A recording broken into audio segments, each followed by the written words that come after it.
आज की डेट पे जो लाइफस्टाइल डिसऑर्डर्स हैं वो बढ़ते जा रहे हैं। कारण है कि हमारा खाना, अपनी डाइट को ठीक रख लेते हो, अच्छा रख लेते हो, हेल्दी रख लेते हो, मोर देन सफिशिएंट है। डॉक्टर के पास नहीं जाना पड़ेगा। बोला जाता है कि जितना ज्यादा हो सके उतना ज्यादा पानी आपको पीना चाहिए, उससे किडनी अच्छी रहेगी। आपको प्यास लग रही है, आप पानी पिए। आपको प्यास नहीं लग रही तो एक्सेस में पानी पीने की जरूरत नहीं है, क्योंकि हमारे ऑर्गन्स एक लिमिट तक ही काम कर सकते हैं। मैं जिम को प्रमोट नहीं करता। आपने क्या चॉइस ली है, आपकी बॉडी वैसे बनेगी। आपके लंग्स में अगर पानी जा रहा है, लंग्स खराब हो गए तो आपका सर्वाइवल बहुत मुश्किल हो गया। लंग्स खराब हो गए, वेंटिलेटर होता है। किडनी पूरी खराब हो गई, डायलिसिस हो गया। तो डॉक्टर के पास अगर आप 2 ऑर्गन दो और उसको ऑप्शन दो कि एक को बचाना है, डॉक्टर्स हमेशा लंग्स को बचाएंगे। जब किडनी ज़्यादा खराब होने लगती है तो एलोपैथी डायलिसिस में डालते हैं, लेकिन आयुर्वेद कहता है भैया एलोपैथी पर जाओ मत, मैं डायलिसिस बंद करा दूंगा। ये लड़ाई ना आयुर्वेद और एलोपैथी वाले की सदियों से चलती आ रही है। एक सिंगल मेडिसिन अब तक डेवलप हुई है जो किडनी को खराब होने से रोक भी सके। एक्सरसाइज जरूर करनी है, दोस्तों से जरूर मिलना है, ठीक है, और अच्छा फूड आपको इनटेक करना ही पड़ेगा। तो कैसे हैं दोस्तों, आपका स्वागत है हमारे पॉडकास्ट में। मैं हूं आपके साथ आमिर खान। एक नया पॉडकास्ट आज फिर आप सभी के लिए हम लेकर आए हैं। हमारे पॉडकास्ट की सीरीज में आप नए नए पॉडकास्ट देखते हैं। हम बात आयुर्वेद को लेकर भी करते हैं, धर्म अध्यात्म को लेकर भी करते हैं, ज्योतिष को लेकर भी करते हैं। आज भी बात होने वाली है इस पॉडकास्ट में आयुर्वेद को लेकर, आपकी हेल्थ को लेकर, कि आखिर हमारा जो जीवन है, हमारी जो लाइफ है, ये कैसे बेटर रहे। जो आज की डेट में हम लोग खाना खाते हैं, क्या वो हम सही खा पा रहे हैं? क्या जो जंक फूड हम खा रहे हैं वो कितना सही है, कितना गलत है? अगर बात कर लें बॉडी के अंदर, तो बहुत ज़्यादा बीमारियां हमारी वजह से ही आती हैं। वो कैसे? हमारा डेली का जो लाइफस्टाइल है, डेली लाइफ रूटीन है, वो सही नहीं है, जिसकी वजह से हमें किडनी की प्रॉब्लम भी हो जाती है और भी बहुत सारी प्रॉब्लम हो जाती है। आज के पूरे पॉडकास्ट में इन सब चीज़ों को लेकर हम बात करने वाले हैं। इसके लिए आज हमारे साथ मौजूद हैं डॉक्टर पुरु धवन जी, जो कि किडनी स्पेशलिस्ट हैं, जो आज बहुत कुछ हमें इस पॉडकास्ट में बताने वाले हैं। स्वागत है डॉक्टर साहब आपका। नमस्कार। कैसे हैं आप सर? फाइनली आज पॉडकास्ट में आप आ गए। बहुत इंतजार था, लोगों की डिमांड थी कि डॉक्टर पुरु धवन को लाया जाए, उनसे बहुत कुछ जानना है। लोगों के बहुत सवाल भी आज हमने लिखे हैं आपके लिए। आज की डेट में ना पुरु सर, क्या हो रहा है ना, बहुत ज्यादा लोग यार परेशान रहते हैं। यार भूख लग रही है, चल कुछ बाहर खा के आते हैं। चल यार पिज्जा मंगा ले, चल तू बर्गर मंगा ले। वाइफ से कहते हैं चल खाना बनाने का मूड नहीं है, बाहर से कुछ मंगा खा लेते हैं। खा तो लेते हैं, लेकिन शरीर का हाल बुरा होता जा रहा है। आज की डेट पे जो लाइफस्टाइल डिसऑर्डर्स हैं वो बढ़ते जा रहे हैं। कारण है कि हमारा खाना। अगर हम अपने खाने पे ध्यान नहीं देते तो दिक्कतें आती हैं, क्योंकि हमारा जो शरीर है, अगर अपनी बॉडी को देखो तो बेसिकली ये फूड की एक्यूमुलेशन ही है। आप जो खा रहे हो, आपकी बॉडी उसके हिसाब से ग्रो करती है। तो जो आपको, अगर अपने आप को हेल्दी रखना है तो अपने फूड पे बहुत काम करना पड़ता है। आप आपका फूड हेल्दी है, फूड में विटामिन मिनरल्स पूरे हैं, तो आपको बीमारियां होंगी ही नहीं। तो बीमारी को दूर रखने के लिए सबसे पहला काम खाना। क्या खा रहे हो उसका ध्यान दो। तो कैसे पता लगे हेल्दी फूड जो ले रहे हैं दिन में वो हेल्दी है या नहीं? न्यूट्रिशन कितना प्रॉपर मिल रहा है? देखो, 2 चीज़ें बहुत इंपॉर्टेंट है। पहली चीज़ है खाने के अंदर फाइबर का होना। ओके। क्योंकि आपको लगता है कि आपने खाना खा लिया, हम्म। बट अगर आपने खाना खा लिया उसमें फाइबर नहीं है, तो आपकी इंटेस्टाइन से ढंग से डाइजेस्ट नहीं कर पाती। अच्छा। क्योंकि हमें लगता है कि हमारा पेट डाइजेस्ट कर रहा है, बट खाना जो डाइजेस्ट कर रहा होता है वो है हमारे गट में जो बैठे हुए हमारे दोस्त होते हैं, हमारे बैक्टीरियाज होते हैं, जी। जिसको माइक्रोबायोम कहते हैं। खाने को डाइजेस्ट वो कर रहा होता है। अब उसको रहने के लिए चाहिए फाइबर। बिल्कुल। अगर आपके खाने में फाइबर कम है तो आपको गट की इश्यू आने शुरू होंगे। गट का इश्यू आएगा तो आपकी इम्यूनिटी वीक हो जाती है, क्योंकि हमारी इम्यूनिटी हमारी गट में रहती है, इंटेस्टाइन्स में रहती है। हम्म। फिर हमें शुरू होता है बीपी, शुगर, मोटापा, ये ये बढ़ सब जाता आना शुरू हो जाता है। तो अगर आप अपनी डाइट को ठीक रख लेते हो, अच्छा रख लेते हो, हेल्दी रख लेते हो, मोर देन सफिशिएंट है। डॉक्टर के पास नहीं जाना पड़ेगा। सर, जैसा अभी कहा ना, फाइबर होना जरूरी है डाइट में। अभी मैंने बहुत सारे केसेस ऐसे देखे हैं, जो जिम करते हैं, जो कोचेज होते हैं ना, वो ये कहते हैं भैया फाइबर को अवॉइड करना है आपको। तो वो हेल्दी लाइफस्टाइल कैसे हुई? और वो कर रहे हैं किस लिए? फिट रहने के लिए, बट उनको फाइबर मना कर दिया जाता है। देखो, मैं जिम को प्रमोट नहीं करता। हाँ। पीछे रीजन ये है, क्योंकि आपको वो हैवी मात्रा में प्रोटीन का प्रोटीन इंटेक इंटेक करवाता है। कराते अब जब हम प्रोटीन का इंटेक कर रहे होते हैं तो हम कहीं ना कहीं बाकी सारी चीजें छोड़ देते हैं। कार्बोहाइड्रेट छोड़ दिए, फैट छोड़ दिया। जबकि अगर आपको हेल्दी रहना है तो आपको बैलेंस डाइट चाहिए होती है, जिसमें प्रोटीन भी हो, कार्ब्स भी हो, फैट्स भी हो, और फाइबर तो मस्ट है ही। हैं। बिल्कुल। तो अगर आप बैलेंस डाइट लोगे, आप कभी बीमार नहीं पड़ोगे। अच्छा। अच्छा, क्योंकि आपने कहा कि ये जंक फूड है नहीं खाना चाहिए, नॉर्मली सभी लोग कहते भी हैं, लेकिन कई सारे देश ऐसे हैं जहाँ पर मैक्सिमम जंक फूड ही खाया जाता है। फॉर एग्जाम्पल, फॉर एग्जांपल जैसे अमेरिका ले लीजिए, डेनमार्क ले लीजिए, यहाँ पे बर्गर ये सारी चीजें बहुत डेनमार्क में नहीं है, यूएस में ज्यादा है क्योंकि वहाँ पर कल्चर उसका है, फास्ट फूड का ज्यादा है। पैकेट फूड ज्यादा है। हाँ, पैक्ड फूड ज्यादा है। तो उन लोगों की हेल्थ में और हम लोगों की हेल्थ में डिफरेंस होगा या फिर क्या इसके पीछे? इंडियन ज्यादा हेल्दी है यूएस वालों से। वहाँ वो ओवरवेट ज्यादा है, डायबिटीज ज्यादा है, हार्ट की कंडीशन ज्यादा है इंडिया के कंपैरेटिव में, क्योंकि इंडिया का जो खाना है ना बहुत डाइवर्स है, अब खराब होता जा रहा है। हमारे पास ऑप्शंस बहुत सारे हैं, हम्म तो अब जो यंगस्टर्स हैं वो ज्यादा बीमार पड़ रहे हैं। अगर आप अपने पेरेंट्स को देखो, वो इतना बीमार नहीं पड़ते जितने बीमार हम पड़ जाते हैं, बिल्कुल सर। ये तो है। क्योंकि हमारी डाइट में क्या जंक फूड बहुत ऐड हो गया, बर्गर पिज्जा ये सारी चीजें ऐड हो गई है। तो ऑप्शन आपने क्या चॉइस ली है, आपकी बॉडी वैसे बनेगी। आपने अगर बर्गर खाया है, बर्गर का ऑप्शन लिया है, सबवे गए हो, आपने वहां जाके सैलेड ना खाते हुए आपने आलू पैटी सब खाया है, तो बॉडी वैसी ही बनेगी, बिल्कुल वैसी हो जाएगी। वैसी हो जाएगी। डॉक्टर पुरु, मैं आपसे अब ये जानना चाहूँगी, जब हम बात कर रहे हैं फास्ट फूड को लेकर के, तो इस पर मेरा एक सवाल ये है कि जब हमको भूख लगती है शाम को, तो हम लोगों को ये लगता है, जैसे कि अभी आमिर जी ने कहा कि कुछ बढ़िया खाने चल रहे हैं, हम बढ़िया खाने में फास्ट फूड को ही क्यों देखते हैं? हम ये क्यों नहीं सोचते कि हम चलिए फ्रूट्स खा लेते हैं, फ्रूट सैलेड खा लेते हैं? अगर साइकोलॉजिकली हम बात करें, क्या हमारी बॉडी वो चीज़ मांगती है कि आज तो मन इस चीज़ का कर रहा है? वो हमारे टेस्ट डेवलप हो जाते हैं। ओके। कोई चीज अगर हम बार बार खाते हैं, उसका हम्म। टेस्ट डेवलप हो गया। जैसे मुझे ओके। पिज्जा पसंद नहीं है, अच्छा।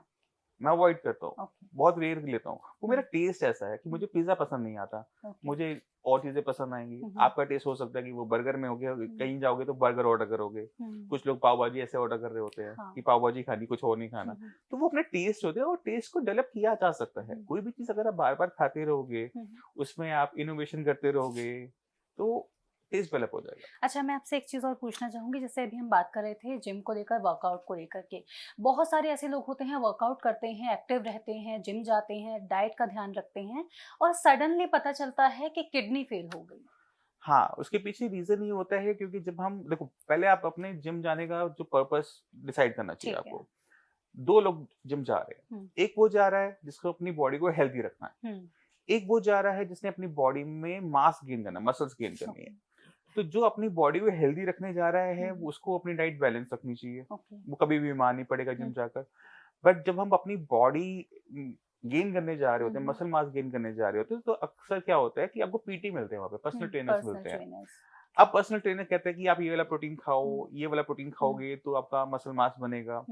जब हम प्रोटीन का इंटेक ज्यादा करते हैं ना, तो प्रोटीन हमारी बॉडी में जाके ब्रेक डाउन होता है। वो ब्रेक डाउन होता है अमोनिया के अंदर, ठीक है। ठीक है। और अमोनिया जो होता है वो फर्दर यूरिया में जाके लीवर में कन्वर्ट होता है, ठीक है। और किडनी उसको यूरिया को बॉडी से बाहर निकालती है। बेसिकली आपने जो प्रोटीन खाया तो उसे दो बड़े ऑर्गन्स प्रोसेस कर रहे हैं, ठीक है। लीवर और किडनी। किडनी। तो आप अपने पूरा दिन खाया ही सिर्फ प्रोटीन है, कार्बोहाइड्रेट्स लिए नहीं, तो आपकी किडनी और लीवर पे बहुत लोड जा रहा होता है। अच्छा।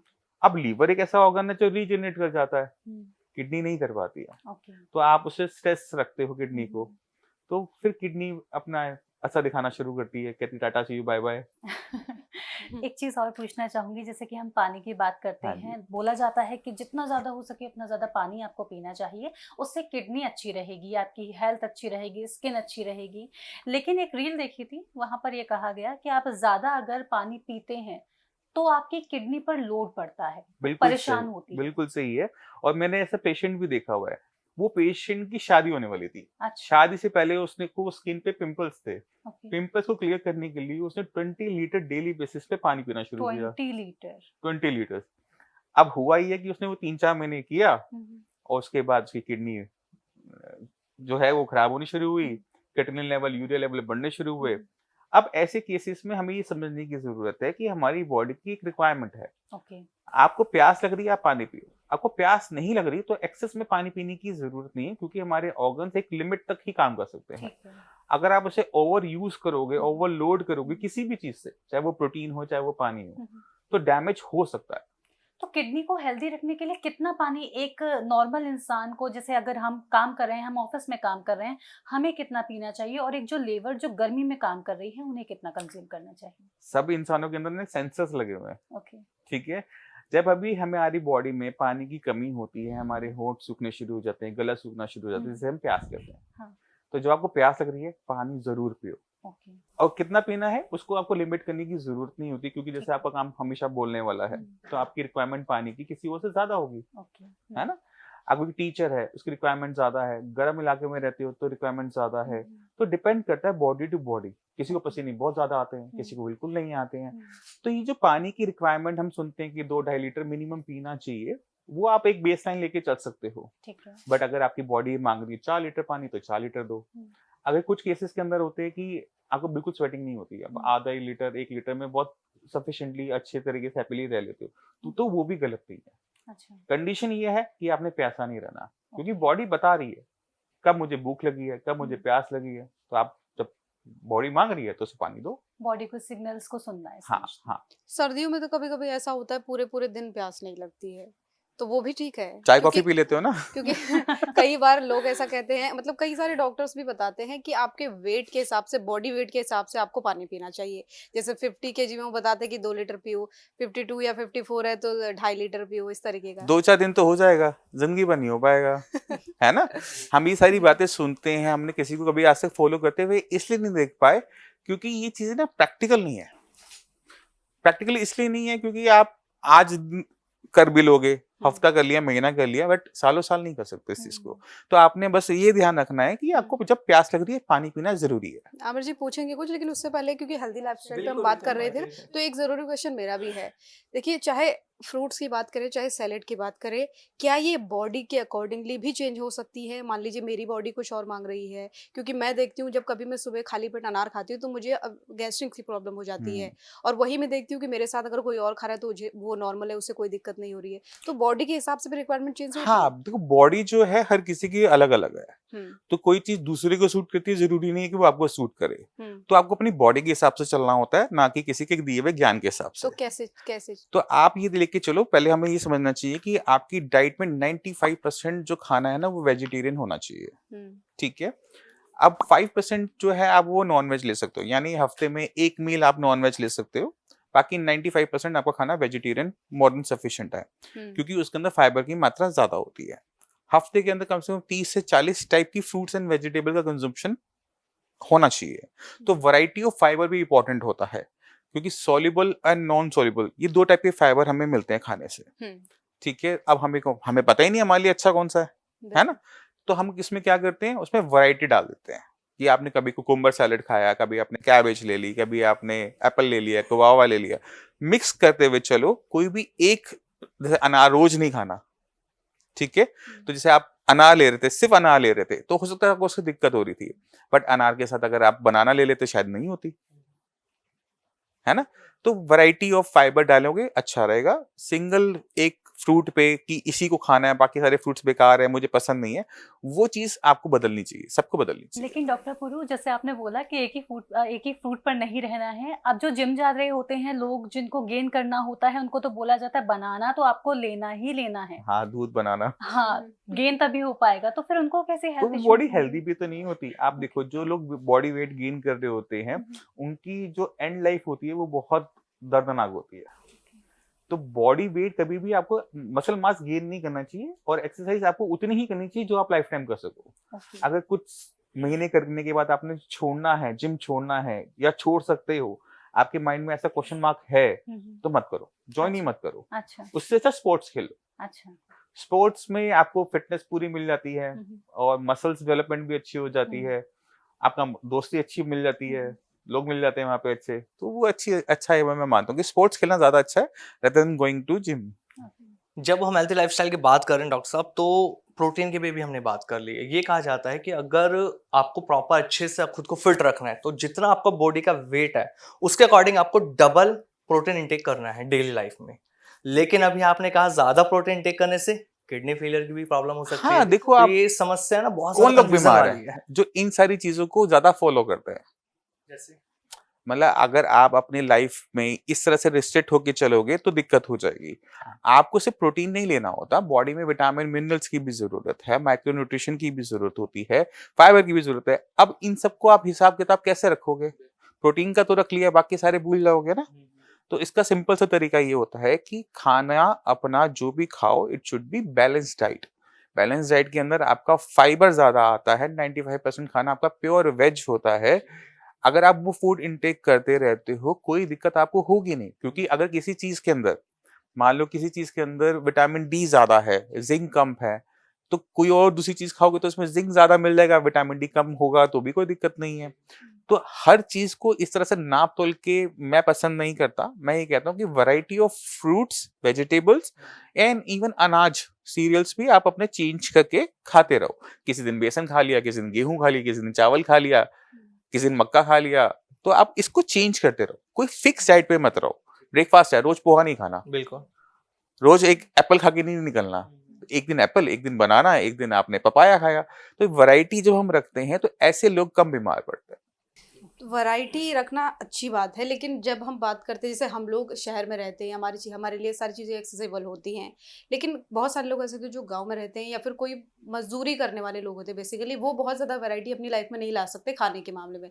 चाहे फ्रूट्स की बात करें, चाहे सैलेड की बात करें, चाहे अलग अलग तरीके की सब्जियों की बात करें, तो उनके लिए क्या ऑप्शन हो सकता है?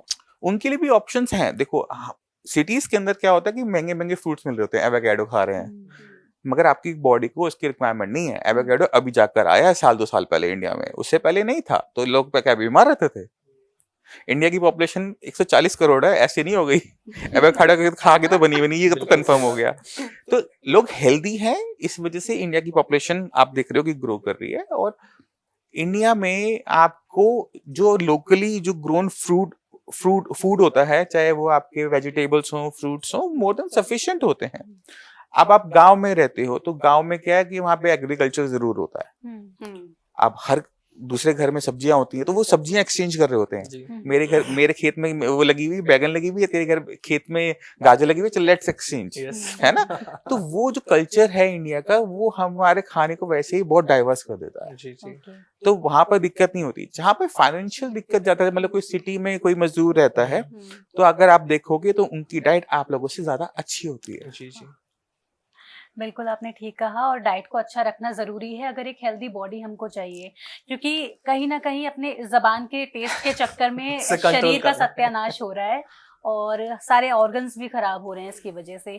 सर, मैं आपसे ये जानना चाहूँगी, जैसे कि अगर हम बात करते हैं एक हेल्दी लाइफस्टाइल की, एक हेल्दी बॉडी की, जिम की बात बहुत ज़्यादा आती है कि आपको जिम ज़रूर जाना चाहिए। जिम आप करेंगे, वर्कआउट करेंगे, आप ज़्यादा हेल्दी होंगे और आपका एक अच्छा मेंटेन हो पाएगी लाइफस्टाइल। आपसे जानना चाहूंगी कि जब किसी को किडनी डिसीज होती है तो बोला जाता है कि आपको वर्कआउट नहीं करना है, वर्कआउट कम करना है। ये दोनों केसेस में से उल्टा कैसे है? देखिए, जब आपकी किडनीज खराब हो रही होती है तो बॉडी के अंदर ना किटनिन एंड यूरिया इकट्ठा हो रहा होता है। ओके अब ये जो किटनिन है ना, ये हमारी मसल्स में बनता है। ओके। तो अगर आप एक्सरसाइज ज्यादा करते हो, हम्म। फीवर आता है, प्रोटीन का इंटेक ज्यादा करते हो, तो बॉडी में किटनिन की फॉर्मेशन बढ़ जाती है। ओके। अब निकल तो कम रहा है, किडनी कम काम कर रही है तो निकल कम रहा है, तो वो ना रिपोर्ट्स में बढ़कर आता है। तो यहाँ पे किडनी खराब नहीं होती, यहाँ पे किटनिन की फॉर्मेशन बॉडी में बढ़ जाती है, जो कि रिपोर्ट्स को खराब कर देती है। तो जिसको किडनी की रिलेटेड प्रॉब्लम है, अगर उनको एक्टिव रहना है तो उनको क्या करना है? अगर वर्कआउट नहीं करना तो क्या करें? देखिए, सबसे अच्छा होता है वो है वॉक। आप वॉक करो, योगा करो, क्योंकि इसमें मसल्स की जो मूवमेंट है वो बहुत ज्यादा नहीं है और वो मोर देन सफिशिएंट है आपको हेल्दी रखने के लिए। ठीक है, आपका बीपी भी कंट्रोल करेगी, शुगर पे भी इसका इफेक्ट आएगा। तो आपको जो आप जिसकी वजह से आपको किडनी की दिक्कत हुई है, बीपी शुगर, क्योंकि 80% जो किडनी फेलियर के पेशेंट हैं उनकी दिक्कत यही रही है शुरू में, बीपी या शुगर, जो उन्होंने कंट्रोल नहीं किया, जो कन्वर्ट हो गया किडनी फेलियर में। ओके। तो उसको भी कंट्रोल करने में हमें हेल्प मिल जाती है with the help of yoga और वॉक करने से। तो जब किडनी की प्रॉब्लम होती है तो किडनी की जो प्रॉब्लम होती है, क्या वो पैरालिसिस को भी लीड करती है? और क्या पैरालिसिस से आगे बढ़ के वो जो डिसीज होती हैं, अगर जैसे कि अब माना किडनी में प्रॉब्लम आ रही है तो पैरालिसिस होगा, या अगर पैरालिसिस हुआ तो किडनी की डिसीज हो सकती है? देखिए, दोनों का कोई रिलेशनशिप नहीं है, अच्छा। बट दोनों का जो कॉज है, कारण है, वो कॉमन है। ओके। अगर आपका बीपी बढ़ा हुआ है तो बीपी हाई रहने की वजह से आपके ब्रेन में जब ब्लड जा रहा है, प्रेशर से जा रहा है, तो जो सप्लाई है वो फटने की चांसेस होते हैं, हेमरेज होने का चांसेस होते हैं। ओके। अब वही ब्लड जो प्रेशर से बॉडी में घूम रहा है वो किडनी के अंदर भी एंटर करता है। अब किडनी के अंदर जो ब्लड सप्लाई है ना, वो हमारे बाल की ना 1/3 पतली होती है। ओके। आप खुद सोचो कि कोई चीज प्रेशर से अंदर जा रही है तो वो एक मोल एक आरी की तरह काम कर रहा होता है। तो हमारे जो सेल्स हैं जो आर्टरीज को बना रहे होते हैं वो हार्ड होने शुरू हो जाते हैं, तो ब्लड ओके। सप्लाई किडनी के अंदर प्रॉपर जा नहीं पाती, जबकि बीपी हाई है, ब्लड सप्लाई जा नहीं रही, किडनी छोटी होनी शुरू हो जाएगी। तो दोनों के पीछे कारण कॉमन हो गया बीपी अभी। ओके, ठीक है। इसी तरह से डायबिटीज भी दोनों में कारण है। ओके। अगर आपकी शुगर लेवल बढ़े हुए हैं और आपके ब्लड में क्लॉट बन जाता है, वो क्लॉट ट्रेवल करके आपके ब्रेन में चला गया, तो उसने क्या किया, ब्लड सप्लाई को रोक दिया। अब आपके कुछ ब्रेन के कुछ हिस्से को ब्लड मिल ही नहीं रहा। अब जब उसे ब्लड नहीं मिल रहा तो वो एरिया डैमेज होना शुरू हो जाता है। अब ब्रेन का वो हिस्सा जो बॉडी का पार्ट कंट्रोल करता था वो हिस्सा काम नहीं कर पाता, क्योंकि वो तो डेड हो गया, वो वाले सेल्स मर गए। इसी तरह से डायबिटीज किडनी को भी डैमेज करती है। तो दोनों के पीछे जो कारण है वो है बीपी एंड शुगर, जो कॉमन है। और ये दोनों क्यों हो रहे हैं? क्योंकि लाइफस्टाइल हमारी खराब है। डॉक्टर पुरु, एक मेरा सवाल था, मैंने अभी रिसेंटली एक केस देखा था कि एक पेशेंट को पहले पैरालिसिस हुआ, उसकी वजह से उनके पैर में ब्लड क्लॉटिंग्स हुई और वो क्लॉट ट्रेवल करके फेफड़ों में पहुंच गए, फेफड़ों की आर्टरी में पहुंचे और उसकी वजह से उनको हार्ट अटैक भी लेट हुआ।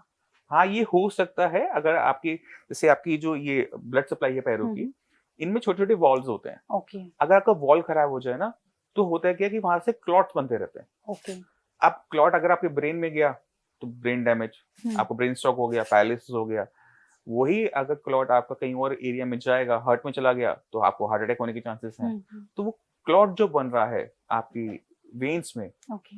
वो प्रॉब्लम क्रिएट कर रहा है। तो उसकी सर्जरी होती है, जो आपके जहाँ पे क्लॉट्स बन रहे हैं उसको आप रिमूव करना आपके लिए मजबूरी है, उसको निकलवाओ और आप उसमें और नहीं बनेंगे। जो डैमेज हो गया, उसको जितना रिकवर कर सकते हैं वो डॉक्टर्स कर लेंगे। बट आपको आगे फ्यूचर का भी ध्यान रखते हुए उस क्लॉट जो मशीन बन गई है क्लॉट बनाने की, उसे निकालना पड़ेगा। तो हेल्दी लाइफस्टाइल क्या हो सकती है? चाहे हम बीमार हैं, चाहे हम हेल्दी हैं, बीमार ना हो इसके लिए प्रॉपर सुबह से लेकर शाम तक का रूटीन क्या हो सकता है? तो सबसे पहली चीज है वो है स्ट्रेस का ना होना।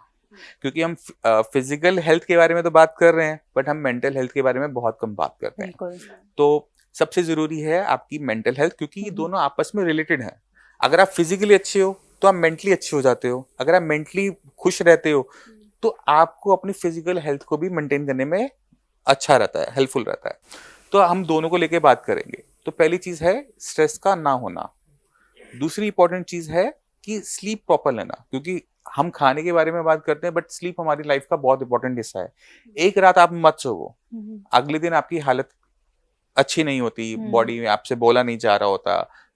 अगर आप उसे भी अवॉइड करते हो, नहीं सोते, तो आपकी भूख खत्म हो जाती है। तो स्लीप बहुत इंपॉर्टेंट पार्ट है। तो अपनी 8 आवर्स की मिनिमम स्लीप रखो।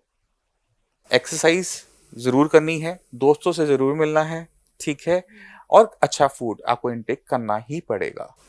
तो वो आपकी चॉइसेस होती हैं। जैसे अगर हम किसी रेस्टोरेंट में भी जाते हैं तो वहां पर हर टाइप का खाना मिल रहा है, वहाँ बर्गर भी मिल रहा होता है, वहां पर सैलेड्स भी मिल रही होती हैं।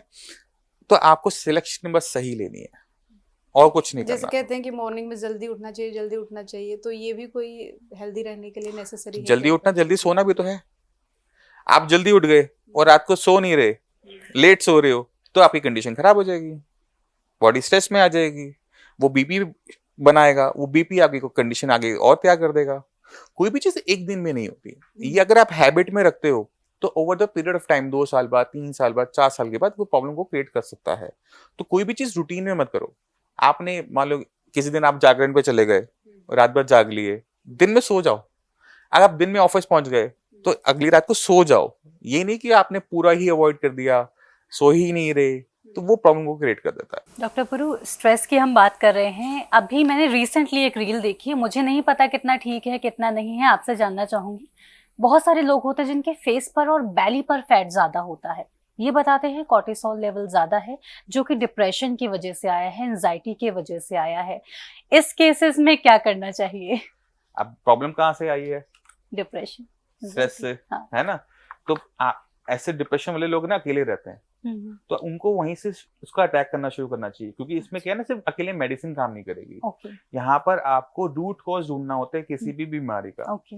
अगर रूट कॉज आप उस पर अटैक करोगे ना, तो प्रॉब्लम ऑटोमेटिक तरीके से डिसअपियर कर जाएगी। तो आपको पहले देखना कि डिप्रेशन आपको हो क्यों रहा है, क्या रीजन, आपकी फैमिली है, फाइनेंशियल प्रॉब्लम्स है, या फिर कैरियर है, तो उसको वहां से ठीक करना शुरू करो। क्योंकि कॉन्टिन्यूसली उसके बारे में सोच सोच के प्रॉब्लम तो सॉल्व होने वाली है नहीं। आपको उस पर फाइनली एक्शन तो लेना पड़ेगा। आप एक्शन नहीं ले पा रहे क्योंकि आप ओवर थिंक कर रहे हो, है ना? तो एक लिस्ट बनाओ। ओके। हर किसी को अपनी एक लिस्ट होनी चाहिए। मेरे फोन में भी एक लिस्ट होती है। अच्छा। उस लिस्ट को फॉलो करना शुरू करो। आप एक एक प्रॉब्लम को सॉल्व करते चले जाओगे, आपकी लाइफ इजी इजी इजी और इजी होती चली जाएगी। ओके। तो पहली चीज, अपना खुद का मैनेजमेंट, ठीक है? अब हर किसी को कोई चीजें पसंद होती है, ठीक है? किसी को सिंगिंग पसंद है, किसी को डांसिंग पसंद है, किसी को गार्डनिंग पसंद है, किसी के ना किसी को कोई शौक जरूर होता है। हम क्या करते हैं, हम जब बड़े होते हैं ना वो शौकों को छोड़ देते हैं। आपको वो जो अपनी हॉबी होती है ना उसे कंटिन्यू करना चाहिए, क्योंकि वो आपको स्ट्रेस को हेल्प करने में, स्ट्रेस को कम रखने में बहुत हेल्पफुल होती है। दिन में आपने आधा घंटा निकाला, 1 घंटा निकाला, है ना? वो, और ये जो हॉबीज होती है ना, ये जितने आपके ग्रुप में हो ना उतना अच्छा है। अच्छा। जैसे आप डांस करते हो, अकेले मत करो, विद ग्रुप करो, तो क्या होगा, वहां पे इंटरेक्शंस होती हैं, लोगों से मिलना होता है, उनसे लड़ाई झगड़े होते हैं। अच्छा, अगले हफ्ते की तैयारी हो रही थी, अगली बार हमने ये प्लान करना है, तो ये जो प्लानिंग में आपका माइंड क्या हो गया, डाइवर्ट हो गया, है ना? और उन लोगों से मिलने की आपको क्यूरियोसिटी होती है, यार आज जाएंगे, उनसे मिलेंगे, आज हम ये पार्टी करेंगे, ऐसे ऐसे करेंगे, तो वो आपको एक हैप्पी फीलिंग भी देता है, तो आपके सारे हार्मोन्स बदलने शुरू हो जाते हैं। तो आपको कभी भी आइसोलेटेड नहीं रहना चाहिए, क्योंकि हम जो ह्यूमंस हैं ये ग्रुप में रहने वाले लोगों में से हैं, अच्छा, आइसोलेट रहने के लिए नहीं आइसोलेटेड बने। लेने के लिए नहीं बने। तो फिर ये जो Introvert कहा नहीं। जाता है कि अकेले रहो, खुद में खुश रहो, खुद से प्यार करो, तो ये सब नहीं, खुद चीजें से प्यार करो, ये गलत नहीं है, बट अकेले कम रहने के बोलो। लिए, हाँ, नहीं, कम बोलना नहीं होता, वो अपनी अपनी हैबिट्स होती हैं, मतलब अपना अपना नेचर होता है, आपको अपने नेचर को दबाना नहीं होता, ठीक है? अगर आप इंट्रोवर्ट हो तो दूसरा इंट्रोवर्ट ढूंढ लो जो आपके साथ बैठे कम बात करे। हम्म। अब मेरे पॉइंट समझ में आई? तो आपको वो लोग ढूंढने पड़ेंगे, वो दोस्त, वो फैमिली आपको बनानी पड़ती है जिनके साथ आपको अच्छा लगता है। अभी आपने बात करी थी कि किडनी खराब होने के कारण हमारा शुगर लेवल होता है और हाई बीपी। बिल्कुल। शुगर लेवल भी 2 टाइप्स की होती हैं, टाइप टाइप 1 वन, और टाइप टाइप टू। 2। तो कैसे हमें पता लगे कि कौन से स्टेज पर हमारी शुगर है कि अब हमारी किडनी खराब हो रही है? नहीं, देखो, इसमें ना टाइप 1 टाइप 2 का उससे कोई लेना देना नहीं है किडनी से। यहाँ पर क्या है कि आपकी जो ब्लड ग्लूकोज लेवल है ना वो हाई रह रहे हैं। अब जब शुगर लेवल हमारे हाई रहता है तो उसका असर हमारी पूरी बॉडी पे पड़ता है। आपकी आइस पे भी पड़ता है, आपके रेटिना, आपका आँख का पर्दा वीक होना शुरू हो जाता है। तो जहाँ पर भी ब्लड सप्लाई हमारी बहुत बारीक है, वहाँ पर उसका इफ़ेक्ट सबसे पहले नज़र आएगा। रेटिना हो गया, आपकी नसें हो गई, जो हमारी नर्व की सप्लाई होती है, ब्लड जी। सप्लाई होती है, वो भी बहुत फाइन होती है।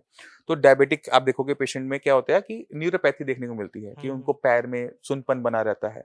और इसी तरह से डायबिटिक नेफ्रोपैथी होती है, जहाँ पे जो किडनी की सप्लाई है ब्लड जी। की, वो इफेक्ट होने लगी। ब्लड प्रॉपर तरीके से मिल नहीं पा रहा किडनी को, किडनी अपने फंक्शंस को डाउन करती जा रही है, और आपकी बॉडी में जो वेस्ट मटेरियल बन रहा है वो निकल नहीं पा रहा, वो जी। इकट्ठा हो रहा है, क्रिएटिनिन इकट्ठा हो गया, यूरिया इकट्ठा हो गया, पोटेशियम बढ़ता जा रहा है, तो वो परेशानी आनी शुरू होती है। अच्छा। तो उसका टाइप 1 टाइप 2 से कोई लेना देना डायरेक्ट नहीं है, शुगर लेवल आपके ब्लड में जो बने रहते हैं। आपने क्लॉटिंग की बात की थी, जब ब्लड के क्लॉट जमते हैं तो हार्ट अटैक भी आ सकता है, ब्रेन स्ट्रोक हो सकता है। लेकिन आजकल हम देखते हैं छोटे छोटे बच्चों में भी हार्ट अटैक की प्रॉब्लम आ रही है, कई सारे केसेस ऐसे आते हैं। तो उसका क्या कारण होता है, क्या उतने छोटे बच्चों को खाना।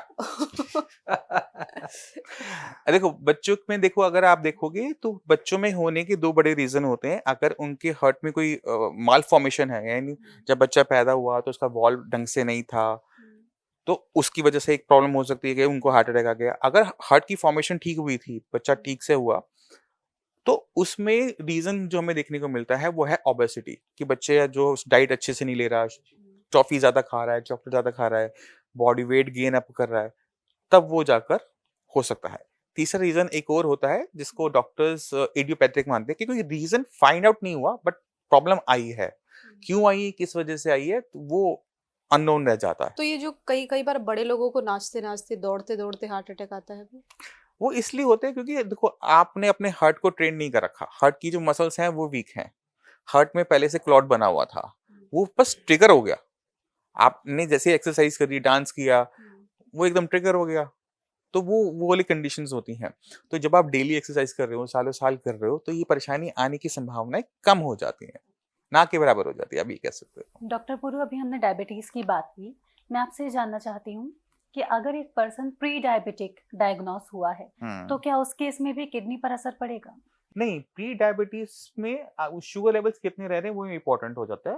प्री डायबिटिक पेशेंट्स में किडनी फेल होने के चांसेस बहुत कम होते हैं, क्योंकि लेवल इतने ज्यादा नहीं बढ़े हुए होते। तो हमारी बॉडी में एक थ्रेशोल्ड होता है, वो होता है 180 200 के आसपास का थ्रेशोल्ड होता है। जैसे ही शुगर उसको क्रॉस करती है तो आपकी किडनी क्या करती है, वॉल्स खोल देती है अच्छा। कि बॉडी में जितनी भी एक्स्ट्रा शुगर है उसको बॉडी से बाहर निकालो, क्योंकि उसका इम्पैक्ट बाकी सारे वाइटल ऑर्गन्स पे पड़ रहा है, आपकी ब्रेन पे, हार्ट पे ना पड़े। तो आप देखोगे कि जिन पेशेंट्स के यूरिन में ग्लूकोज निकलता है उनको लॉन्ग टर्म में किडनी की दिक्कत आती है, ओके। क्योंकि किडनी को एक्स्ट्रा काम करना पड़ रहा है ना, फ्लशिंग करनी पड़ रही है, तो किडनी हाइपर ड्राइव में चली जाती है कि शुगर को फटाफट बाहर निकालो बाहर निकालो बाहर निकालो, तो वो हाइपर ड्राइव में जा रही है, उसको एक्स्ट्रा लोड उठाना पड़ रहा है, और उसको जो ब्लड मिल रहा है उसमें भी ग्लूकोज का लेवल हाई है, तो उसे डबल इम्पैक्ट देखने को मिलता है। अब ये घंटे 2 घंटे हो कोई दिक्कत नहीं, रोज रोज हो रहा है, हर टाइम हाई बनी रहती है, वहां पे किडनी फेल हो जाती है।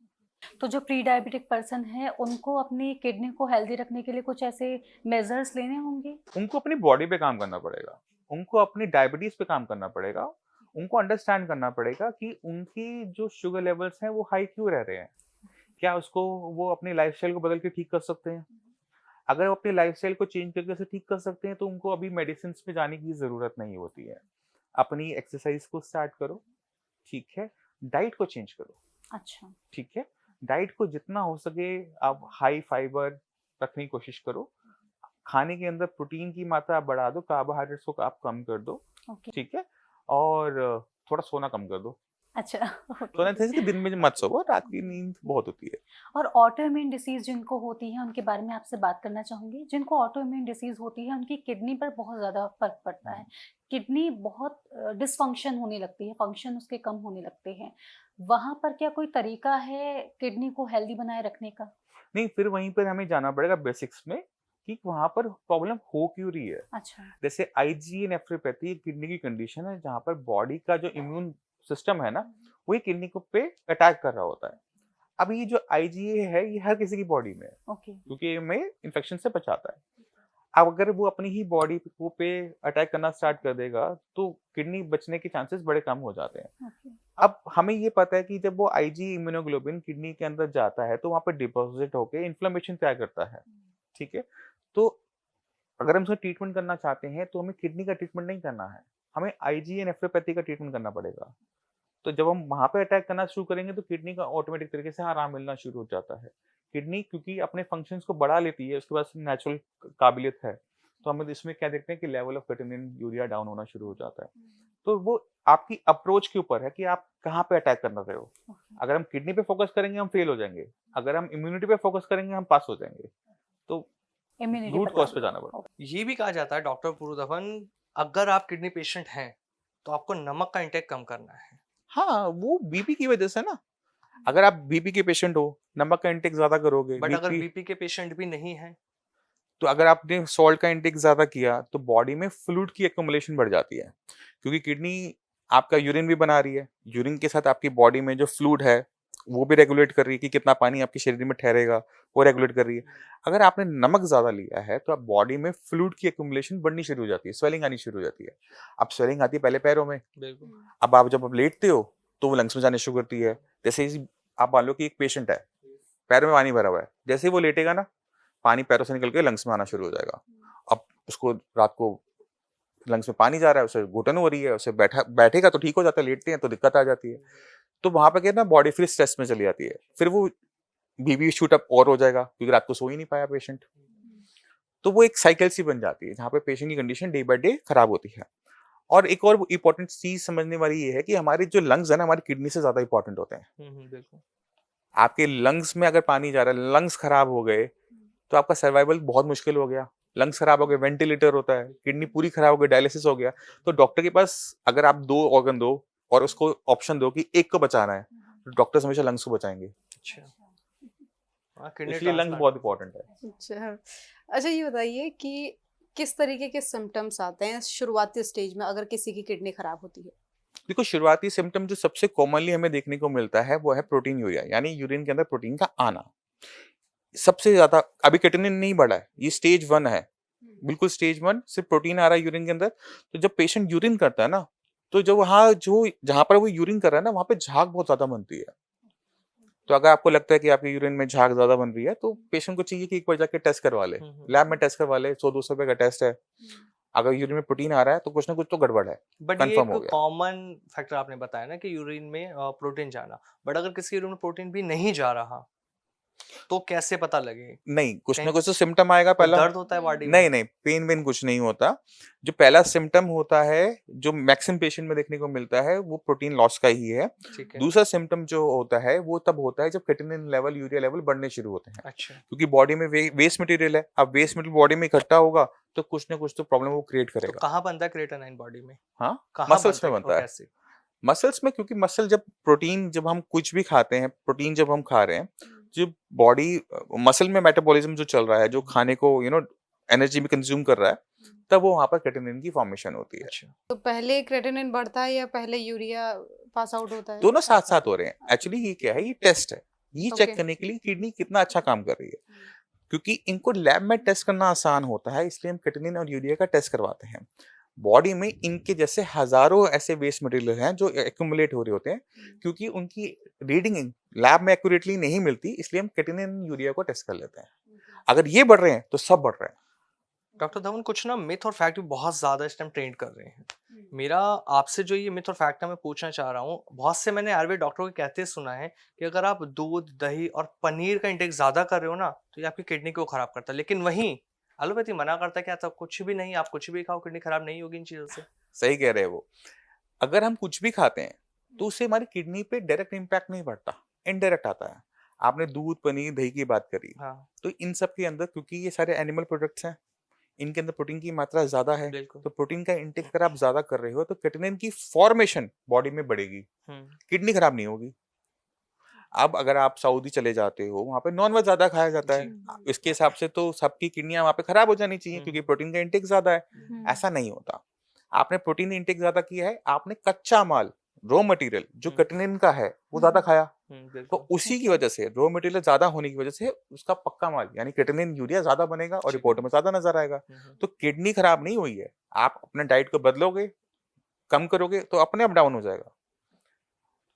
किडनी का खाने से सीधा सीधा संबंध ऐसे नहीं होता। अच्छा, कैसे समझे इसको? इसको इस तरह से समझो कि जैसे वो सिग्नल है। हम्म, क्रिएटिनिन यूरिया आपकी बॉडी में क्या चल रहा है, किडनी कितना अच्छा काम कर रही है, वो उसका सिर्फ सिग्नल है, ठीक है। खुद में बीमारी नहीं है। वो डॉक्टर्स का टूल है चेक करने के लिए आपकी किडनी कितना काम कर रही है। जैसे मान लो कि आप काम करते हो, ऑफिस में काम करते हो, ठीक है। ठीक है, आपके पास डेली फाइल्स आती हैं, बिल्कुल। आप रोज फाइल्स को क्लियर कर देते हो, जी। तो आपकी टेबल पे कोई फाइल नहीं पड़ी होती, है ना। मगर अगर आपकी टेबल पे बहुत सारी फाइल्स पड़ी हुई हैं, आपका बॉस आएगा, क्या बोलेगा, क्या किया आमिर आपने? बिल्कुल। वो ये कहेगा ना, पूछा आमिर ने जाएगा। काम नहीं किया। हाँ, तो उसने फाइल्स को देखकर आपके काम करने या ना करने का आइडिया लगा लिया। बिल्कुल। इसी तरह से हम करते हैं। किडनी का काम है क्रिएटिनिन और यूरिया को बाहर निकालना। अब वो बॉडी में हो रहा है एक्यूमुलेट। अब किसने काम नहीं किया? किडनी ने। किडनी ने नहीं किया। तो उसको देखकर हमने आइडिया लगा लिया जी। कि अगर ये किडनी काम नहीं करी तो ये एक्यूमुलेट हो रहा है। बिल्कुल। तो वो बेसिकली सिग्नल है, खुद में बीमारी नहीं है। तो पेशेंट सबसे बड़ी गलती ये क्या करते हैं, क्रिएटिनिन और यूरिया को बीमारी समझ लेते हैं जी। और उसके पीछे हाथ धो के पड़ जाते हैं कि क्रिएटिनिन कम करना है, क्रिएटिनिन कम करना है। जबकि फोकस होना चाहिए कि मैं किडनी को किस तरह से अच्छा रख सकूं, Healthy किस रख तरह से सकूं। किडनी को जो चीज नुकसान पहुंचा रही है उसको वहां से हटा सकूं, किडनी की फंक्शनिंग कैसे मैं बढ़ाऊं। किडनी की फंक्शनिंग बढ़नी, क्रिएटिनिन यूरिया अपने आप डाउन तो होगा। एक साथ दोनों किडनी पे इफेक्ट आता है या किसी एक पे पहले आना शुरू होता है? डिपेंड करता है बीमारी के क्या हुई है। अगर मान लो आपको यूरिन में इन्फेक्शन था, आपने अच्छा। ध्यान नहीं दिया, इन्फेक्शन आपकी एक किडनी में चला गया, हम्म, किडनी को खराब कर दिया, तो एक किडनी खराब हुई। अच्छा। अब अगर आपका बीपी शुगर की वजह से किडनी खराब हो रही है, तो बीपी शुगर तो पूरे ब्लड में था पूरे ना, ब्लड में बिल्कुल। तो दोनों किडनी पे इम्पैक्ट आएगा। ठीक किसी है। में कम, किसी में ज्यादा हो इससे सकता है। डिजीज पे डिपेंड करता है कि पहले आपको कौन सी बीमारी हो रही है। हाँ, किसकी किडनी वजह पे से इफेक्ट किडनी पड़ रहा है। खराब हो रही है, तो उसके रूट कॉज पे डिपेंड करता है हम्म। कि सिंगल किडनी खराब होगी, दोनों किडनी खराब होंगी, तो उसके कारणों पे डिपेंड करता है जी। वो। तो किडनी से रिलेटेड जैसे कह दिया किसी ने कि आपकी किडनी खराब हो गई, तो किडनी से रिलेटेड अलग अलग बीमारियां भी हो सकती हैं या फिर एक ही रीजन है कि किडनी अगर आपका काम करना बंद करेगी तो यूरिया बढ़ेगा, क्रिएटिनिन बढ़ेगा, या कोई अलग-अलग तरीके की बीमारियां भी होती है किडनी से रिलेटेड? किडनी की बीमारियां और भी हैं, हम्म। जैसे किडनी स्टोन है, बट हम्म। किडनी स्टोन होने पे क्रिएटिनिन यूरिया नहीं बढ़ता, क्योंकि किडनी की जो फिल्ट्रेशन पावर है वो कम नहीं होती। हम्म। मान लो कि एक किडनी में स्टोन था, उसने पूरी रास्ते को ब्लॉक कर दिया, तो दूसरी किडनी अपने फंक्शंस को बढ़ा लेती है, तो कुछ दिनों तक या कुछ महीनों तक दिक्कत नहीं होगी। बट अगर वहां पे स्टोन पड़ा रहेगा, उसने यूरिन को ब्लॉक कर रखा है, हाइड्रोनेफ्रोसिस बन रहा है, तो उसका असर लॉन्ग टर्म में किडनी पर आएगा। ओके। डॉक्टर गुरु, आपने जैसे बात की, हमने स्टोन की बात की, इसको लेकर मिथ तो हम सभी ने सुना हुआ कि अगर आप अल्कोहल कंजप्शन ज़्यादा करेंगे, बियर ज़्यादा पिएंगे, तो आपका जो स्टोन है किडनी में वो निकल जाएगा। इस पर आपसे बात करना चाहूंगी, इस पर क्लैरिटी चाहूंगी। मैं सपोर्ट नहीं करता। तो नहीं ठीक है, पीनी है। नहीं देखो, बियर अगर आप नॉर्मल पी रहे हो तो ओके। वो स्टोन की फॉर्मेशन को बढ़ा रहा है, अच्छा। उसमें ऑक्सिलेट होता है, वो यूरिन में अपना किडनी के अंदर स्टोन की फॉर्मेशन को बढ़ा देता है। बट अगर यूरिन में स्टोन स्टक है, रुका अच्छा। हुआ है, तो वो क्या कर रहा है, वो उसे फ्लश आउट कर रहा है। ओके। तो डिपेंड करता है कि आपने बियर कब पी, अच्छा, पथरी अटकने के बाद या पथरी बनने से पहले। तो कब पीनी चाहिए सर? पीनी ही नहीं चाहिए, आपके पास मल्टीपल अदर ऑप्शन होते हैं, जैसे आप गन्ने का जूस है, वो खुद में बहुत ज्यादा डाययूरेटिक है, जी। तो आप बियर ना लेते हुए आप हम्म। गन्ने का जूस पी लो, ओके। आप फ्लूइड की मात्रा बढ़ा लो, पानी की मात्रा बढ़ा लो, हम्म। तो अल्कलाइजर्स आपने ले लिए, तो इससे ओके। आपकी यूरिन फॉर्मेशन बढ़ेगी, जो काम आप बियर से कर रहे थे वो ऐसे हो जाएगा। सर, आपने तो एक बहाना खत्म कर दिया हमारी ऑडियंस का, ये सब पीने का, देखो, जो कंज्यूम चीज करने गलत है का। वो गलत ही रहती है, तो आप उसको, क्योंकि फिर कहते हैं फिर वो हैबिट फॉर्मेशन होती है, या ट्रू। क्योंकि हर कोई हम्म। उसको हेल्दी वे में नहीं ले पाता। अगर आप उसको पी रहे हो, फिर आपकी वो हैबिट बन जाती है, तो फिर वो लाइफ टाइम चलती रहती है, तो अच्छा है कि उस चीज जाना ही नहीं। ओके। तो जैसे अभी तो हमने बियर की बात की, अल्कोहल की मैं बात कर रही हूँ, इसके साथ में ये कहा जाता है कि रेड वाइन बहुत अच्छी होती है हेल्थ के लिए, क्या वो ठीक है? हाँ देखो, रेड वाइन जो है वो अंगूरों से बन रही होती है, तो हाँ। अगर आप उसे लिमिट में लेते हो, ओके। यू नो, तो कोई भी चीज नुकसान नहीं पहुंचाएगी। ओके। अगर किसी चीज को भी आप ओवर करोगे, हम्म। तो वो नुकसान आपको 100% पहुंचाएगी। जैसे हमने पानी का ट्रू। एग्जांपल हाँ, देखा, बिल्कुल। पानी एक्सेस पीने पे किडनी खराब हो गई। हम्म। इसी तरह से अल्कोहल ज्यादा लोगे तो लीवर पे इम्पैक्ट आएगा, किडनी पर भी इम्पैक्ट आएगा, हम्म। और उनको डैमेज होने के चांसेस पूरे पूरे हैं। ओके। तो लिमिट में सब अच्छा, ओवर लिमिट में एक्स्ट्रा किया तो नुकसान, कम किया तो नुकसान। जब किडनी ज़्यादा खराब होने लगती है तो एलोपैथी डायलिसिस पे डाल देते हैं कि आपको डायलिसिस लेना पड़ेगा, भैया अब किडनी ने आपका काम करना बहुत कम कर दिया है। बिल्कुल। लेकिन आयुर्वेद कहता है भैया एलोपैथी पर जाओ मत, मैं डायलिसिस बंद करा दूंगा। ये लड़ाई ना आयुर्वेद और एलोपैथी वालों की सदियों से चलती आ रही है। तो सर लोग तो कंफ्यूज हो रहे हम हैं नहीं ना। आते इनमें बीच में। देखो, हर पैथी की अपनी पावर्स हैं हाँ। और जी। अपनी वीकनेस भी हैं। तो अगर हम हर किसी की पावर और वीकनेस को समझ जाते हैं ना, तो वहां पे पेशेंट को ट्रीट करना बहुत आसान हो जाता है। अब पेशेंट की डायबिटीज है, 300 पहुंची हुई, 400 पहुंची हुई, आयुर्वेद कहाँ पे इसमें हेल्प कर पाएगा? मुझे तो चाहिए रिजल्ट अभी। अगर मैंने अभी रिजल्ट नहीं लिया, पेशेंट की किडनी खराब होती चली जाएगी, तो मैं तो रिस्क नहीं लूंगा। मैं तो कहूंगा इंसुलिन लगवाओ, शुगर कंट्रोल लेकर आओ, कम से कम किडनी तो बच पाएगी। शुगर की ट्रीटमेंट बाद में कर लेंगे, अभी तो मेरे लिए जरूरी हो गया ना, तो एक तरह से इमरजेंसी क्रिएट हो गई। तो वहां पर एलोपैथी नो डाउट अच्छा है, बट ये भी फैक्ट है कि किडनी को ठीक करने की या किडनी को खराब होने से रोकने तक की मेडिसिन एलोपैथी में अभी तक डेवलप नहीं हुई है। फ्यूचर में हो जाए अलग बात, बट अभी डेवलप नहीं हुई है।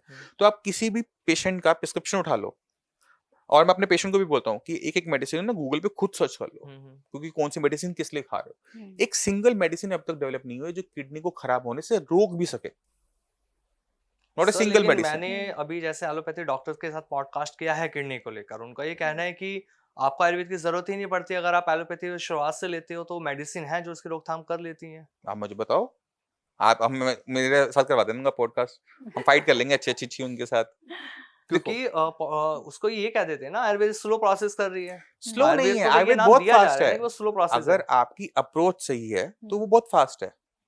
बट आयुर्वेद पे इंसान कब जाता है? जब उसको लगता है कि या तो मुझे एलोपैथी को आराम नहीं मिल रहा या मुझसे अफोर्ड नहीं कर पा रहा। दो ही सिचुएशन एक आदमी के सामने क्रिएट होते हैं, तब वो आगे बढ़ रहा है ना सर। नहीं, देखो, अगर आपको पेशेंट को फोकस में रखते हो, वो पेशेंट को, अगर डॉक्टर भी चाहता है कि बस पेशेंट को आराम मिले, तो आपका क्या हो गया, रिजल्ट चाहिए आपको, पेशेंट को भी रिजल्ट चाहिए, तो वहां पर आपको पैथियों के बीच में नहीं फंसना चाहिए। अच्छा। होम्योपैथी भी अच्छी है कुछ पार्ट्स में, कुछ पार्ट में आयुर्वेद अच्छा है, कुछ पार्ट में एलोपैथी अच्छी है। बिल्कुल। तो आपको ये समझना है कि पेशेंट का की जो हमने कंडीशन है उसे मैनेज करने के लिए कौन सा हथियार निकालना है। ओके। आपके पास रिसोर्सेज बढ़ गए ना। हम्म, आप ठीक है। बीपी कंट्रोल नहीं हो रहा, शुगर हम्म, कंट्रोल नहीं हो हाँ। रहा, मैं आयुर्वेद पे नहीं रह सकता, मुझे हम्म, अगर मैं एलोपैथी की हेल्प चाहिए मैं डॉक्टर की हेल्प लूंगा ना जी कि क्या बीपी शुगर कंट्रोल कर दो। बीपी कंट्रोल में आ गया, शुगर कंट्रोल में आ गया, तो कम से कम किडनी आगे खराब होना बंद हो गई। अब किडनी खराब होना आगे बंद हो गई तो ही तो किडनी अपने फंक्शन को बढ़ाएगी। बिल्कुल। दोनों काम साथ साथ कैसे हो सकते हैं? हम्म, एक तरह से किडनी को नुकसान हो रहा है, एक तरह से आप उसको रिपेयर करना चाहते हो, तो हम्म, एट द एंड ऐसा कंडीशन के अंदर रिजल्ट हमें मिलते ही नहीं है। तो पेशेंट को और डॉक्टर्स को समझना चाहिए कि बीपी जो है हमारा वो नॉर्मल कंडीशन, नॉर्मल रहना चाहिए बिल्कुल 120/80, 90 भी नहीं, नीचे अच्छा। वाला 80 रहना चाहिए डायसिस्टोलिक। शुगर जो लेवल्स हैं आपके वो 180 के नीचे मेंटेन होने चाहिए, चाहे वो फास्टिंग हो, चाहे वो पीपी हो, चाहे वो रैंडम हो, क्योंकि उससे ऊपर जाने पे वो किडनी को नुकसान पहुंचा रहे हैं। उससे ओके। नीचे तो पहुंचा नहीं रहे ना, हम्म, उससे नीचे मेंटेन कर लो, हम्म, चाहे आयुर्वेद से करो, चाहे आप एलोपैथी से करो, चाहे आप होम्योपैथी से करो, जी मुझे फर्क नहीं पड़ता पर्सनल लेवल पे। ओके। मुझे वो एक बॉडी के अंदर वो सर्कमस्टांसेस क्रिएट करने होते हैं जहां पर किडनी अपने फंक्शंस को बढ़ाए। जी। हम्म, अगर कोई भी चीज हम एक स्टेप को भी मिस कर जाएंगे ना, हम्म, हमें रिजल्ट्स नहीं देखने को मिलेंगे। जी अगर आज आप डॉक्टर पूरू धवन को बुला रहे हो ना, तो ये अप्रोच आज तक काम आई है। जी इसी की वजह से आज आप श्रेयास का नाम सुनते हो कि एसआर इंस्टीट्यूट ऑफ एडवांस बिल्कुल आयुर्वेदिक सर। साइंसेज कुछ है, हम्म, क्योंकि अप्रोच अपनी सही रखते हैं, पेशेंट हेल्प करता है, क्योंकि बीपी शुगर पेशेंट ने खुद चेक करना है। जी घर पे मशीन रखो, चेक करो, अगर आपका बीपी बढ़ रहा है, शुगर बढ़ रहा है, फोन करो डॉक्टर्स को कि मेरा बीपी बढ़ रहा है, शुगर बढ़ रहा है, कुछ जी हेल्प करो।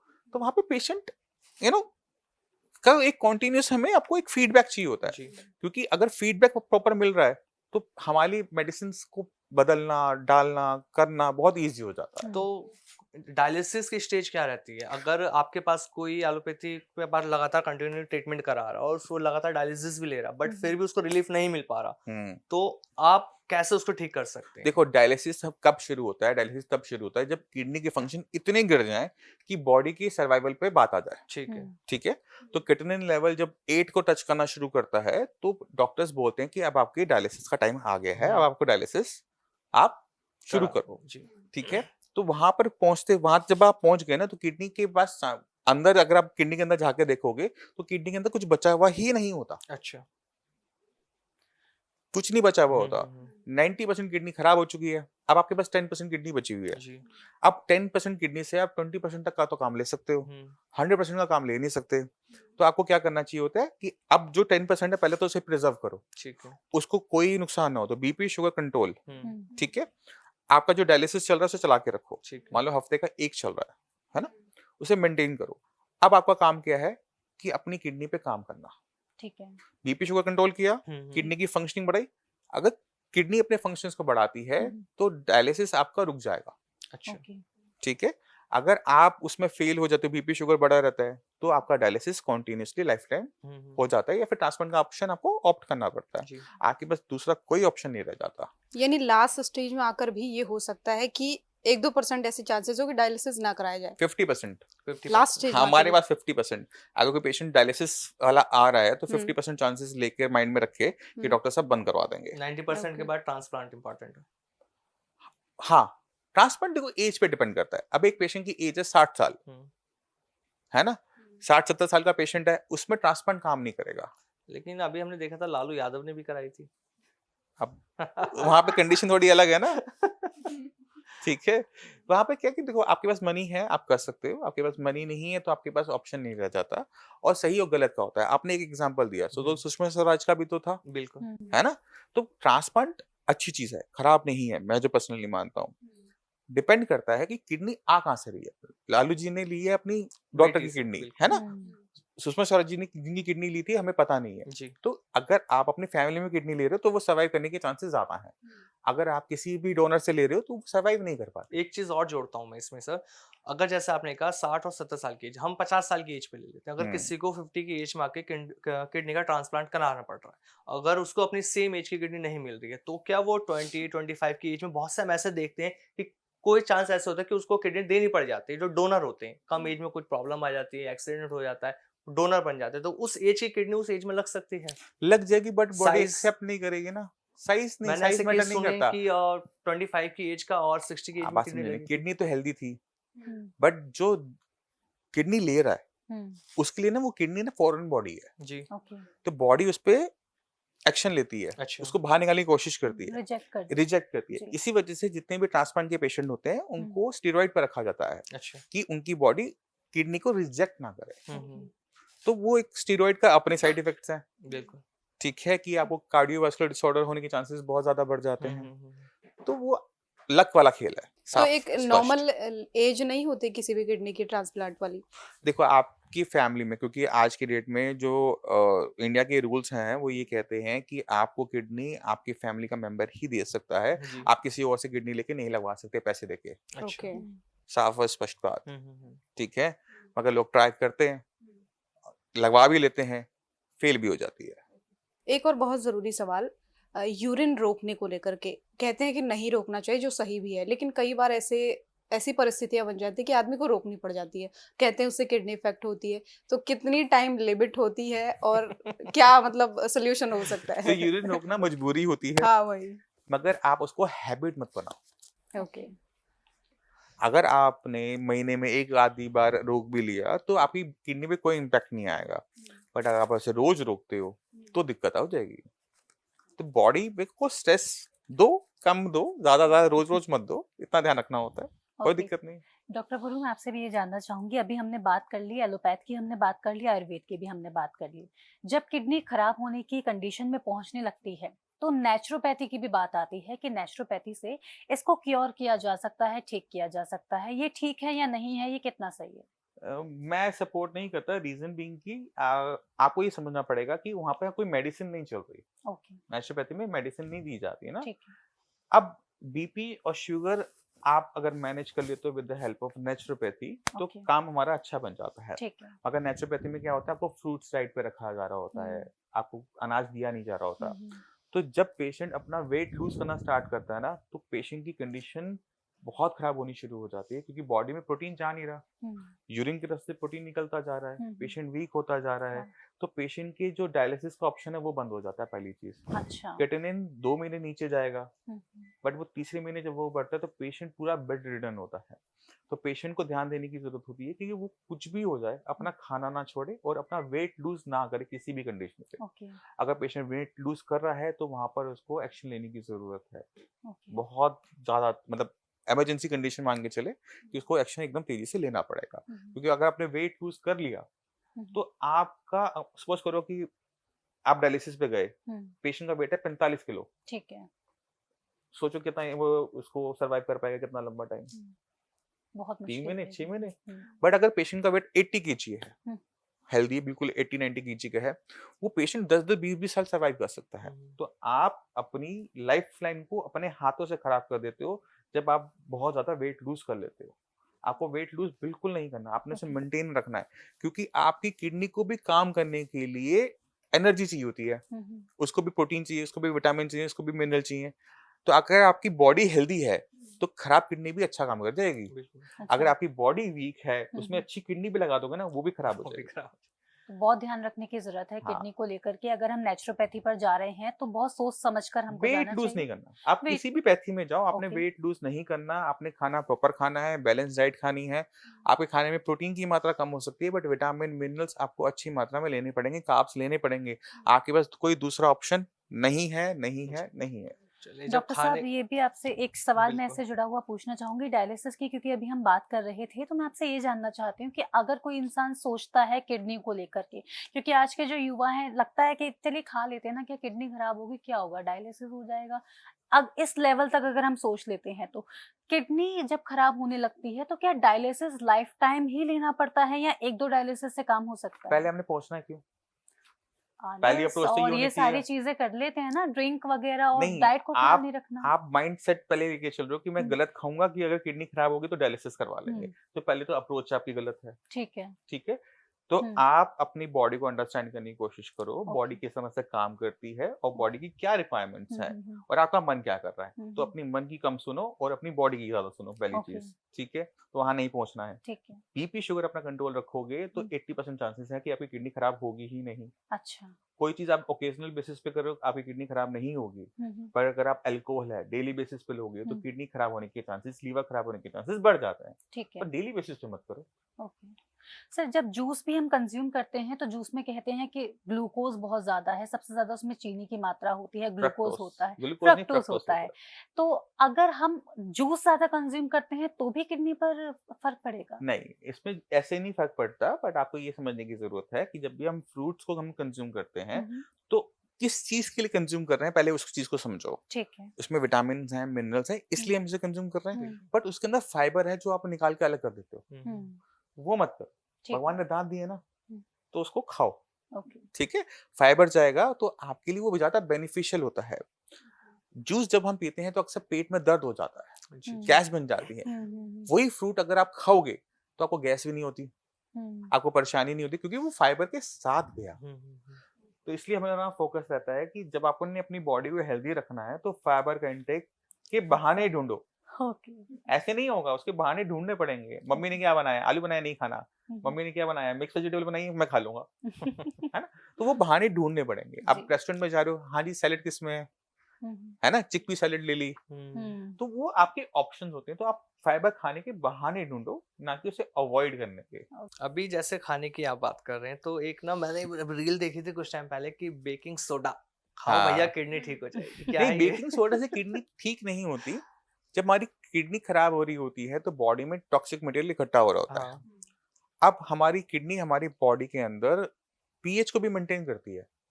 हमारी बॉडी में हर टाइम एसिड बनता रहता है, किडनी से बाहर निकालती रहती है, तो हमारा यूरिन ना एसिडिक होता है। हाँ। अब आपकी किडनी खराब हो गई तो बॉडी का ब्लड का पीएच क्या हो जाएगा, आप बताओ। नहीं आइडिया। एसिडिक हो जाएगा, क्योंकि एसिड बना रही, निकल नहीं बिल्कुल। पा रहा। अब इस एसिड अगर आपका बॉडी में बहुत ज्यादा एक्यूमुलेट हो जाएगा तो ये एसिडिक ब्लड ही सर्कुलेट करेगा जी। और वो किडनी को डैमेज करेगा। बिल्कुल। इस कंडीशन को बोलते हैं मेटाबॉलिक एसिडोसिस। ओके। अब एसिड को हम तेजी से निकाल तो सकते नहीं है, जी। बट उसको वहीं पे बुझा तो सकते हैं। अच्छा। अब डाइल्यूट कर सकते आपको हैं। एसिडिटी होती, छाती में जलन हाँ, होती है, हाँ। तो आप सोडा पी लेते हो ना। बिल्कुल। हम बस वही सोडा इस्तेमाल कर रहे हैं जो आप ब्रेड बनाने में, ढोकला बनाने में इस्तेमाल करते हो। बेकिंग सोडा का यूज करते हैं और उससे क्या होता है, एसिड वहीं पे न्यूट्रलाइज हो जाता है जी जी जी। और किडनी खराब होना रुक जाती है, जो कि ओके। वो मेटाबॉलिक एसिडोसिस से हो रही थी। तो सिंपल सा है, बट काम की चीज है। चाहे क्रेटिनिन लेवल की बात करें चाहे यूरिया लेवल की बात करें, तो नॉर्मल लेवल क्या होता है जिससे ये माना जाए कि हेल्दी हैं आप? देखो 0.6 to 1.1 lab to lab vary करता है, क्योंकि बहुत सारे तरीके हैं इसको टेस्ट करने के। तो क्रेटिनिन का जो लेवल है 0.6 होता है, किसी में 0.7 है, वो वेरी करता है। तो आपको देखना पड़ता है कि किस लैब से आप टेस्ट करवा रहे हो। मेल फीमेल में भी फर्क होता है, फीमेल्स में थोड़ा सा कम होता है, मेल्स में थोड़ा सा ज्यादा होता है, क्योंकि मसल मास ज्यादा होता है, इस वजह से क्रेटिनिन की जो नॉर्मल वैल्यूज हैं वो अलग वेरी करती हैं। यूरिया के भी जो लेवल्स हैं वो यही है, 30-40 के आसपास ही है। ओके। कहते हैं कि जो किडनी का पेशेंट होता है उसे पानी कम पीना चाहिए, या फिर डॉक्टर्स भी कहते हैं कि पानी कम पियो। मेरा ये एक नोन एडमिट था हॉस्पिटल में, तो उन्होंने कहा था कि पानी थोड़ा सा कम रखो, और उन्हें प्यास बहुत ज़्यादा लग रही थी। तो इसका क्या रीज़न होता है? देखो, क्या उस किडनी को रेस्ट देना रीज़न होता है या फिर क्या? नहीं, आपको 2 पर्पस समझने हुँ। पड़ेंगे, पानी को रोकने के और पानी को पीने के, दोनों को समझना पड़ेगा। हुँ। तो एक तरफ कुआँ है, एक तरफ खाई है। पानी ज़्यादा पियोगे, पैरों में भरेगा, लंग्स में भरेगा, लंग्स खराब होंगे, ठीक है? डायलिसिस के टाइम में दिक्कत आएगी। ज़्यादा पिया तो दिक्कत, कम पिया तो आपकी बॉडी के पास इतना पानी ही नहीं है कि वो यूरिन की फॉर्मेशन प्रॉपर तरीके से कर सके। तो उस केस के अंदर भी हमारा जो क्रेटिनिन लेवल है, यूरिया लेवल है, वो बढ़ना शुरू हो जाता है, क्योंकि किडनी खराब होनी शुरू होती है। क्योंकि किडनी का काम है रेगुलेट करना बॉडी के अंदर वेस्ट मटेरियल। अब इस पानी के अंदर मैं कितने चम्मच चीनी घोल सकता हूँ? 4, 6, इससे ज्यादा भरूंगा तो नीचे इकट्ठा हो जाएगा। अब बॉडी को आपने इतना ही पानी दिया था और उसे कहा कि इस पानी में पूरा साफ कर दो, पूरी बॉडी साफ कर दो, तो बॉडी नहीं कर पाएगी। ओके। बॉडी में डिहाइड्रेशन हो जाएगी, लेवल्स आपके जंप करना स्टार्ट कर देंगे। ओके। तो आप एक बहुत फाइन लाइन है कि कितना पानी आपने पीना है। तो इसका सिंपल सा तरीका ये होता है कि आपने एक टाइम में, अगर आपका डायलिसिस नहीं हो रहा, 100 ml से ऊपर नहीं पीना, वन टाइम में 1 कप, इससे ऊपर बिल्कुल भी इनटेक नहीं करना। फिर आपको प्यास लग रही है, गला सूख रहा है, होठ सूख रहे हैं, यानी बॉडी में पानी की कमी है, जी। तब दोबारा से रिफिल करो। बट मेक श्योर करो कि 2 कप के बीच में कम से कम 10 से 15 मिनट का गैप हो। ओके। उससे फायदा क्या होता है कि पानी बॉडी में धीरे धीरे जाता है, जी। एक्यूमुलेट नहीं होता। अगर आपकी बॉडी में पहले से भरा हुआ है, लेग्स में देख रहे हो स्वेलिंग आई हुई है, तो आपने पानी की मात्रा को कम रखना है, कम क्योंकि रखना ऑलरेडी आपके पास एक्स्ट्रा है ना। बिल्कुल बिल्कुल। तो आपको सिर्फ होठ गीले करने, मुंह गीला करना है, जी, जी। इससे ज्यादा इनटेक करोगे तो पानी और एक्स्ट्रा भर जाएगा, फिर वो कॉम्प्लिकेशंस को क्रिएट करेगा, तो वहाँ पर आपको पानी को कट डाउन करना होता है। तो ये तो उन पेशेंट के लिए जिनका डायलिसिस नहीं हो रहा। ओके। जिन पेशेंट्स में डायलिसिस हो रहा होता है, तो डायलिसिस के टाइम में बॉडी में जो एक्स्ट्रा पानी है उसको भी निकाला जाता है, जी, जी। क्योंकि अगली बारी आएगी 2 दिन बाद, 3 दिन बाद, हफ्ते बिल्कुल, बाद, बिल्कुल। तो बॉडी में क्या करते हैं कि पानी को निकाल देते हैं। हुँ, अब उस केसेस के अंदर जो आपको पानी का इंटेक करना होता है वो है हाफ कप ऑफ वाटर एक टाइम में, ओके। और सेम हम फंडामेंटली यूज करेंगे 10-15 मिनट बाद, फिर हम आधा कप ले सकते हैं, बट एक साथ खूब सारा पानी नहीं पीते। जी। अब दिन में कितने कप हमने पानी पी लिया, मैं उसको एडवाइस नहीं करता जी। कि आप उसे कंट्रोल करो कि 1 हुँ। लीटर, सवा लीटर, क्योंकि मैक्सिमम पेशेंट का काम ना कम से कम पानी में ऑटोमेटिक तरीके से हो जाता है। किडनी को इतना पानी मिल जाता है कि वो फ्लशिंग अच्छे से कर सके, जी। क्रिएटिनिन लेवल भी डाउन हो जाए, यूरिया लेवल भी डाउन ठीक बना रहे, और आपकी बॉडी में कोई इम्पैक्ट, खराब इम्पैक्ट आता भी नहीं है। सर एक बार फिर से प्रोटीन पर आते हैं। अभी थोड़ी देर पहले हम बॉडी के प्रोटीन के बारे में बात कर रहे थे। अगर कोई किडनी पेशेंट है हाँ, और उसकी बॉडी में प्रोटीन की मात्रा कम हो गई है, अब हाँ। उसे हम कैसे प्रोटीन की मात्रा दें? बढ़ाएँ कैसे बॉडी में?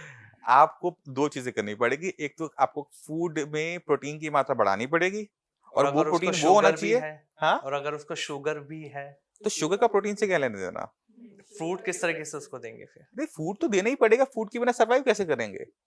और शुगर मेंटेन करते हुए खाना देना है, ये हम बात कर सकते हैं कि खाने के अंदर दालें अच्छी हों, दालें ऐसी हों जो जल्दी डाइजेस्ट हो जाएँ। हुँ, तो हमें क्या देना, मूँग की दाल देनी है, हम नहीं देंगे काली दाल, हुँ। है ना? पंजाबी दालें नहीं खाएगा, मूँग की दाल खा लेगा।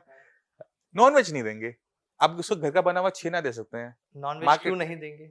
नॉन-वेज इसलिए नहीं देते क्योंकि उसमें प्रोटीन जो होता है वो कॉम्प्लेक्स प्रोटीन होता है, हेवी प्रोटीन होता है। अगर आपने कॉम्प्लेक्स हेवी प्रोटीन खाया तो वो पूरी बॉडी उसे एब्ज़ॉर्ब नहीं कर पाती, और प्रोटीन को बॉडी में लगाने के लिए उसे छोटे-छोटे हिस्सों में डिवाइड करना पड़ेगा, डाइजेशन से जाना पड़ेगा। अगर कोई चीज़ कॉम्प्लेक्स है, बड़ी है, उसे तोड़ रहे हो, तो उसमें वेस्ट मटेरियल ज़्यादा बनेगा। बिल्कुल। अब आपकी किडनी तो काम कर नहीं रही, तो एक्युमुलेट हो जाएगा, तो नहीं चाहिए ना हमें वेस्ट मटेरियल। तो तो हम दालें वो ही वो बताइए फिर वो आप। वो खाएँगे जो जिसमें वेस्ट मटेरियल हमारा कम बने, तो दालें हैं, पनीर है, वो लिया जा सकता है। बाकी उसमें हम प्रोटीन पाउडर भी सजेस्ट कर सकते हैं डिपेंडिंग अपॉन कंडीशन क्या है। अब प्रोटीन आपकी बॉडी में कम क्यों हो रहा है वो इम्पोर्टेंट है। आप 2 चीज़ें हो सकती हैं, या तो आप यूरिन के रास्ते प्रोटीन बहुत हेवी आउटफ्लो कर रहे हो, ठहर नहीं पा रहा, तो उसको भी आपको कंट्रोल करना पड़ेगा। आपने यूरिन के रास्ते कंट्रोल किया, खाने में इंटेक को ठीक रखा, तो वो ब्लड में बढ़ जाएगा। अगर आपने खा लिया और यूरिन में कंट्रोल नहीं किया, तो आपने जो खाया पिया वो निकल जाएगा। तो ये इम्पोर्टेंट हो गया। तीसरी एक और इम्पोर्टेंट चीज़ होती है जो कि हम अपनी प्रैक्टिस में देखते हैं। हुँ।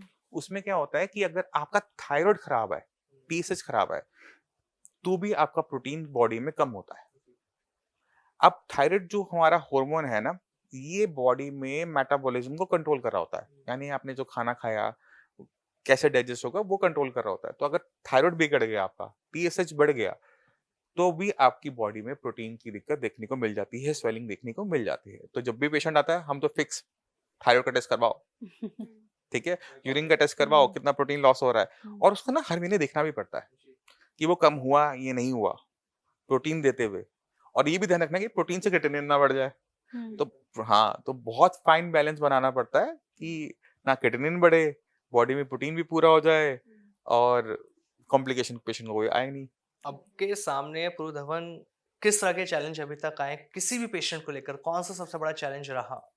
लोग चैलेंजेस तो हर हफ्ते आते हैं। कोई ना कोई केस ऐसा होता है, यार इसको लें, ना लें, छोड़ दें, ये बहुत होता है। पेशेंट का भी क्या होता है कि लेवल आ रहा है 22 का पहुँचा हुआ है क्रिएटिनिन का, अब पेशेंट आ रहा है कह रहा है डॉक्टर साहब मुझे डायलिसिस नहीं करवाना, जो मर्ज़ी हो जाए मैं नहीं करवाऊँगा। ऐसे पेशेंट को हैंडल करना सबसे मुश्किल काम होता है।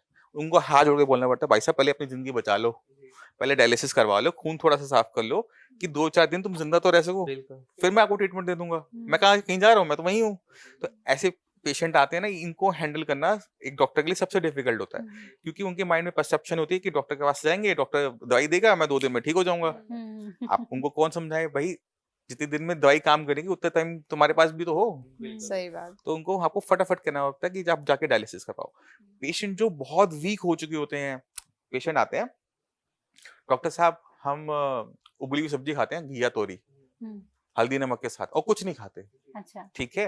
हाँ, वेट था 80 किलो, अब ये खाना खाते-खाते वेट हो गया 50 किलो, अब अच्छा, सिर्फ हड्डियाँ निकली पड़ी हैं। अच्छा। अब पेशेंट कहता है मेरा क्रिएटिनिन लेवल 8 पहुँचा हुआ है, अब मुझे आप ठीक कर दो।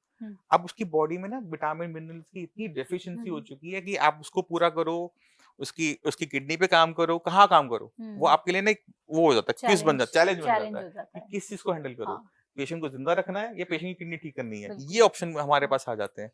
तो वहाँ चीजें बहुत डिफिकल्ट हो जाती हैं और इसलिए मैं है कैसे डील कर पाते हो सर? वो उसमें हम काम कर पाते हैं कि पेशेंट्स को हम समझा देते हैं।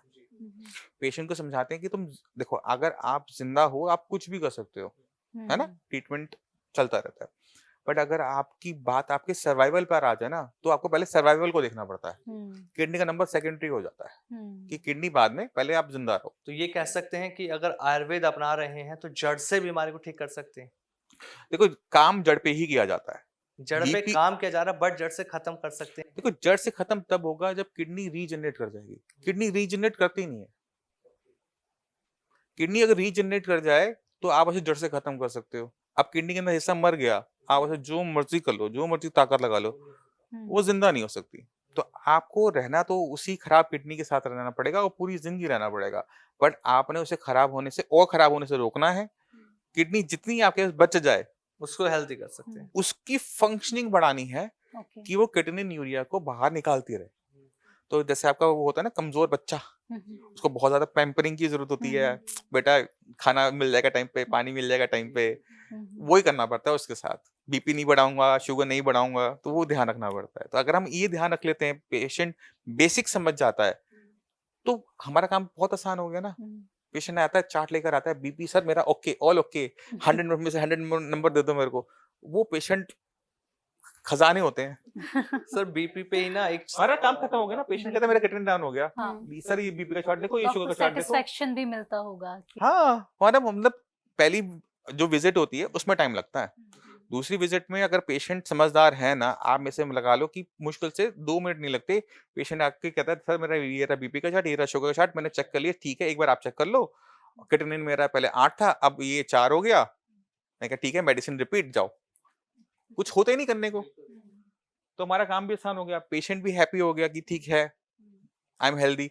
वेट हम हर बार चेक करते हैं कि अगर आप 80 पे आए हो तो 80 प्लस हो जाए, 80 माइनस ना जाए। माइनस खतरनाक 79 नहीं, 79 आया, 78 आया और हम शुरू हो गए कि आप खाने में क्या खा रहे हो, क्या नहीं खा रहे हो, वो हम शुरू हो जाएंगे फिर। है। बीपी पे एक सवाल और ले लेता हूँ मैं आपसे। बीपी की जब प्रॉब्लम किसी को हो जाती है ना, हाई बीपी की, तो उसको डेली टैबलेट लेनी पड़ती है। वो बिना हाँ, टैबलेट के नहीं रह पाता। और बिल्कुल। जब ज्यादा लगातार कंटिन्यू टैबलेट खाते ना, सबसे पहले किडनी पे वो इफेक्ट कर लेते नहीं, बीपी का मेडिसिन का असर किडनी पे डायरेक्ट नहीं होता, डिपेंड करता है कि आप कौन सा सॉल्ट इनटेक कर रहे हो। ठीक है। अब बीपी जो है वो लाइफस्टाइल डिसऑर्डर है, यानी आपने गलत तरीके से खाना खाया था, झेल रहे हैं आपने जिंदगी। एक्सरसाइज नहीं करी, तो पहली इसकी वजह से आपको बीपी हुआ ना, या फिर तीसरा स्ट्रेस। ये 3 फैक्टर रहे होंगे, ये लाइफस्टाइल बिल्कुल डिसऑर्डर है बिल्कुल ट्रू। 3। तो आप उस पे काम करोगे ना। आप दवाई क्यों खाओगे? जैसे मान लो कि एक पेशेंट की एज है 35 साल, उसका बीपी हाई आ रहा है। एक डॉक्टर का क्या फर्ज बनता है या पेशेंट का क्या फर्ज बनता है? सबसे पहले अपने डाइट को ठीक करेगा। नहीं, पहले ये चेक करना है कि बीपी उसका लाइफस्टाइल से कितनी जल्दी मैनेजेबल है। अच्छा, ये टेस्ट में पता लगता है। पेशेंट डॉक्टर के एक्सपीरियंस से पता लगता है। ओके। हर चीज के टेस्ट नहीं होते। ठीक है, ये आपसे ही मैं जानता हूँ सर, ने कैसे पता लगे एक अगर पर्सन आपके पास आ रहा है। देखो, उसमें हमें क्या करना पड़ेगा, बीपी कितना बढ़ा हुआ है वो देखना पड़ेगा। अगर हमें लगता है कि वहाँ पे मेडिसिन की जरूरत है तो वहाँ पे मेडिसिन प्लेस कर दी जाए, या फिर वहाँ पर मेडिसिन प्लेस कर दी जाए आयुर्वेद की। हमें पता है कि लॉन्ग टर्म में कोई नुकसान होने वाला है नहीं। ठीक है, 5-10 पॉइंट तो नीचे ले जाएगी। अगर मान लो उससे ज्यादा है तो वहां पर लाइट मेडिसिन सपोर्टिंग हमने डाल दी।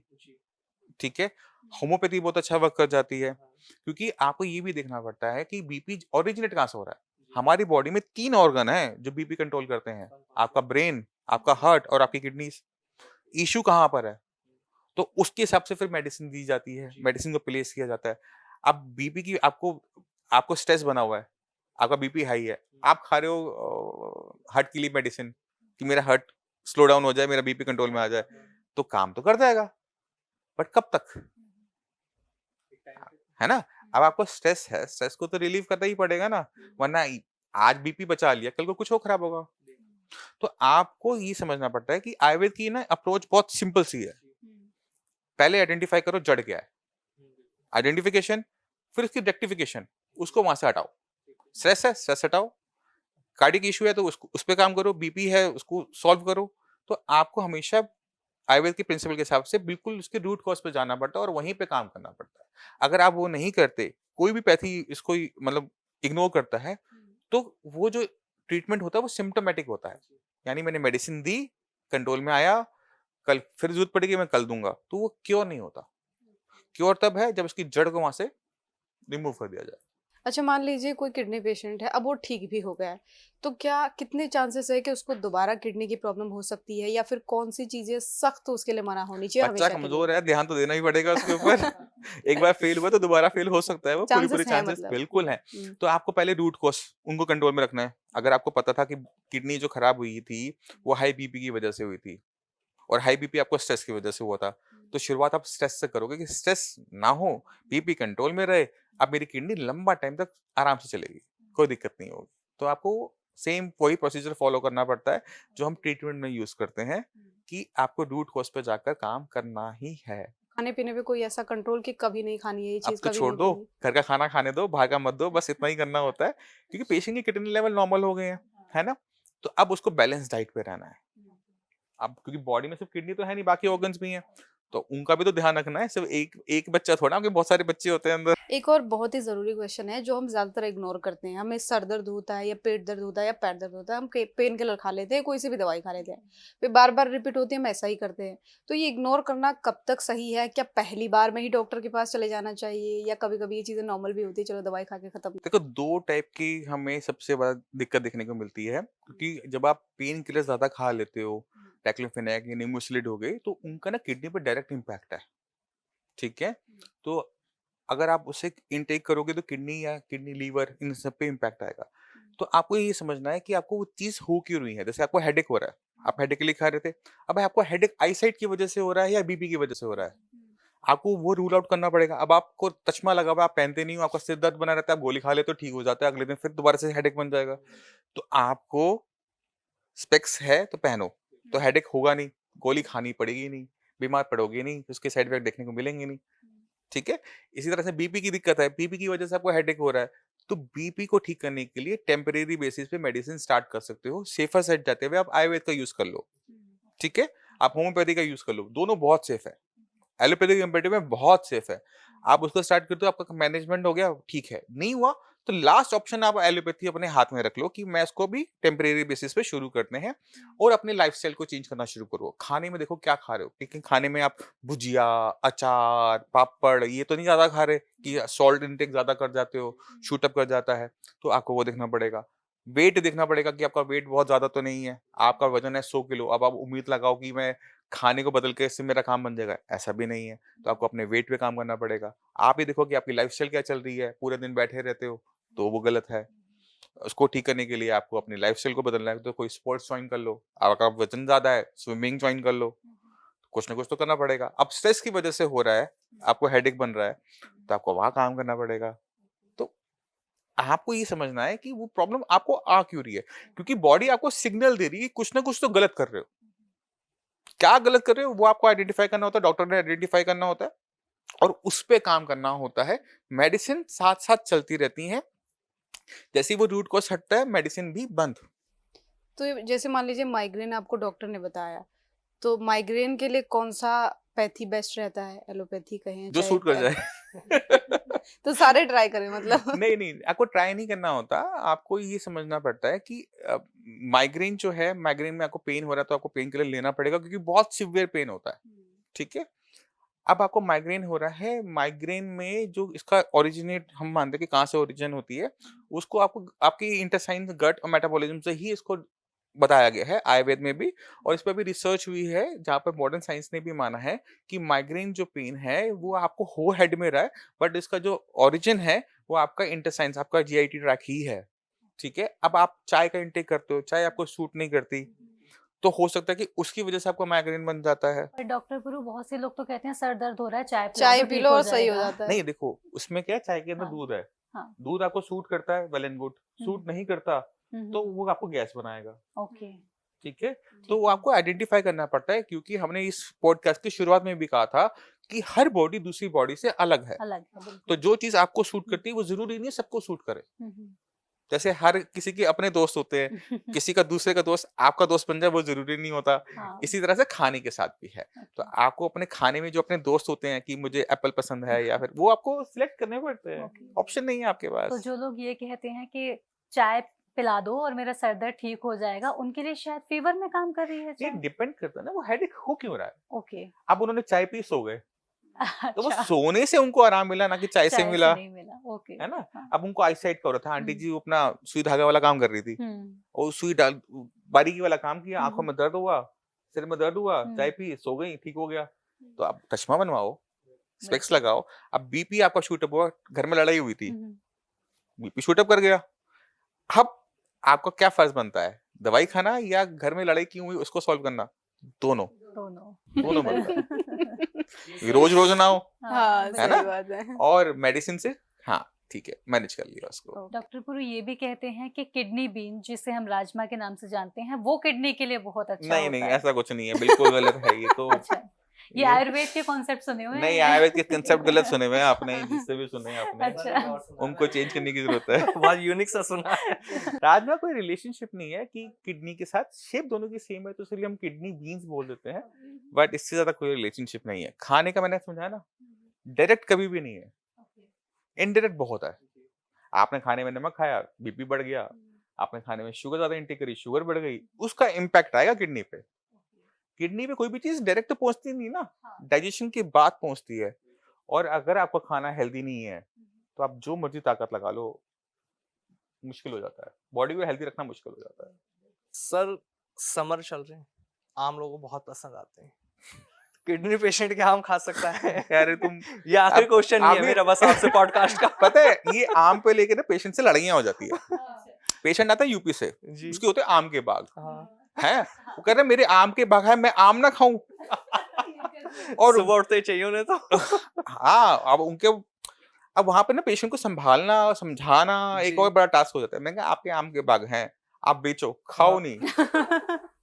आम में क्या होता है कि जितने भी फ्रूट्स होते हैं सिट्रिक, हम्म, चाहे आपका वो कीनू हो, ऑरेंजेस हो, मैंगोज हो, हम्म, ग्रेप्स हो, जितने भी खट्टे फल है ना, हाँ, इनके ना ना नेचुरल तरीके से एस्कॉर्बिक एसिड, सिट्रिक एसिड की मात्रा ज्यादा है। ओके, उधर आप सोडा की गोली खा रहे हो कि हाँ, किडनी खराब ना हो, इधर से आप खट्टा खा रहे हो हम्म, टेस्ट के लिए।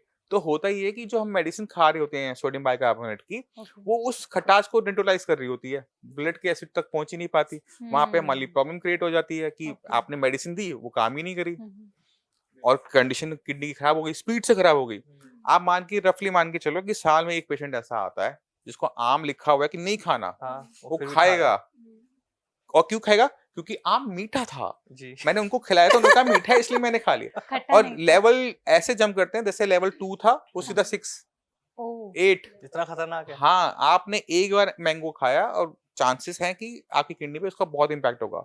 और सर्दियों में भी एक केस बहुत होता है, वो है क्या? गुड़ वाले। अच्छा। हाँ, पेशेंट बिल्कुल ठीक ठाक चल रहा था, जी। पेशेंट को पता नहीं क्या हुआ कि मैं गुड़ शक्कर खा लूं अपना, सर्दियों हाँ का। सर्दियों में, और वो खाता है और वो सीधा हॉस्पिटल पहुंच जाता है क्योंकि पोटेशियम के लेवल ऐसे शूट अप करते हैं जी। कि डॉक्टर के पास ऑप्शन नहीं बचता कि पेशेंट के डायलिसिस के अलावा, हम्म, कि पोटेशियम डाउन करने के लिए डायलिसिस करवाओ, वरना पेशेंट चला जाएगा। तो लोग ऐसे ये 2 चीजें खतरनाक है, मैंगोस और और गुड़। एक गुड़, सर्दियों तो में ये गुड़। जो भी हाँ, पॉडकास्ट देख रहा है उन्हें खास तौर पर ध्यान रखना, अगर किडनी की बीमारी है तो गर्मियों में आम और सर्दियों में गुड़ नहीं गुड़, खाना। हाँ। नहीं हम्म, बाकी चीजों पे भी बहुत ध्यान रखना होता है। सिट्रिक्स जितने भी फ्रूट हैं, ऑरेंजेस हैं, आपके ग्रेप्स हो गए, नहीं खाने। डॉक्टर साहब ने जो बताया है वो नहीं खाना है। मेरे से पूछो क्यों? हाँ, नेट पे सर्च करो, हम्म, अपनी पढ़ाई पक्की करो, हम्म, फिर मन करे ना खाने का तब खाना। हम्म, तो क्या है ना, अब क्या है, अब जानबूझ के की हुई गलती है तो आप किसी की तरफ उंगली नहीं उठा पाओगे। आपको पता है कि आपने गलती की थी, अब जो भुगतान कर रहे हो आप खुद अपनी गलतियों की वजह से कर रहे हाँ, हो। बिल्कुल, तो अगर आपका कुछ भी ऐसे खाने का मन है तो कृपा करके अपनी R&D, मेरी R&D दोनों को यूज कर लो, फिर उसके बाद उस पर एक्शन लेना। खाना है या नहीं खाना, नहीं खा पाओगे। सर, आखिर में आप हमारे व्यूअर्स के लिए क्या मैसेज देना चाहेंगे इस पॉडकास्ट में? देखो हमने शुरुआत की थी इस पॉडकास्ट की हेल्दी रहने से, हम्म, तो उसी को रिवाइज करते हैं हाँ, और हेल्दी कैसे रहना है उसको हम अंडरस्टैंड करने की कोशिश करते हैं। तो 2 हेल्थ है हमारी, फिजिकल हेल्थ और मेंटल हेल्थ, दोनों पे काम करना है, एक साथ करना है। और दोनों को आपस में ऐसा करना है कि आप फिजिकल कर रहे हो बट मेंटल हेल्थ अपने आप अच्छी चल रही है। तो वो है आपकी हॉबीज, स्पोर्ट्स उसको आप ज्वाइन करो, उसको आप करो, खाना हेल्दी खाओ, वैरायटी ऑफ फूड रखो, किसी फिक्स डाइट पे मत रहो कि मैंने सिर्फ मिलेट्स खाने, मैंने अनाज नहीं खाना, मैंने गेहूं नहीं खानी, ऐसा मत करो। 30 से 40 टाइप की वेजिटेबल एंड फ्रूट आप इनटेक करो, और जितने आप हैप्पी रहोगे, जितना आप स्ट्रेसफुल लाइफ से दूर रहोगे, उतना आपके लिए अच्छा है। और लाइफ में अपनी हेल्थ को प्रायोरिटी पे रखो। लोग क्या करते हैं, पैसे को प्रायोरिटी पे रख लेते हैं, काम को प्रायोरिटी पे रख लेते हैं, हाँ तो उसको बिल्कुल। एक स्टेप नीचे, सिर्फ एक स्टेप नीचे। आप सुबह उठे, अपने हेल्थ पे काम किया, फिर जो मर्जी करो, शाम को अपना दोबारा से हेल्थ पे आ जाओ। अगर आप ये सारी चीजें कर लेते हो तो आप बीमार पड़ोगे ही नहीं, मेरे पास आना ही नहीं पड़ेगा। अच्छा रहेगा ना? थैंक यू सर, बहुत मजा आया इस पॉडकास्ट में आपके साथ। जो भी मिथ्स है वो क्लियर हुए और हेल्थी लाइफस्टाइल कैसे जीना है, वो आपने हमें बताया। Thanks for coming sir, thank you so much. तो ये एक शानदार पॉडकास्ट रहा डॉक्टर पूर्व धवन जी के साथ, जिन्होंने हमें बताया कि हेल्थी लाइफस्टाइल हमें कैसे जीना है और जो हमारी किडनी खराब हो रही है उसे हमें खराब होने से कैसे बचाना है, डायलिसिस क्यों इंपॉर्टेंट है, ट्रांसप्लांट क्यों कराना चाहिए, किस स्टेज पे कराना चाहिए और किस डाइट को हमें फॉलो करना है जिससे हमारी किडनी खराब होने से बच सके। तो आपको ये पॉडकास्ट कैसा लगा, आप हमें कमेंट करके जरूर बताएं। और अगर आप डॉक्टर पूर्व धवन जी से मिलना चाहते हैं, अपॉइंटमेंट लेना चाहते हैं, तो डिस्क्रिप्शन में पूरी डिटेल मौजूद है, आप उस डिटेल पर जाकर कांटेक्ट कर सकते हैं। और जो भी आपकी बीमारी है, चाहे वो किडनी को लेकर है या लाइफस्टाइल को लेकर जो भी प्रॉब्लम है, उसका सॉल्यूशन आपको डॉक्टर पूर्व धवन के पास जाने से मिल जाएगा। तो इस पॉडकास्ट में इतना ही। नमस्कार।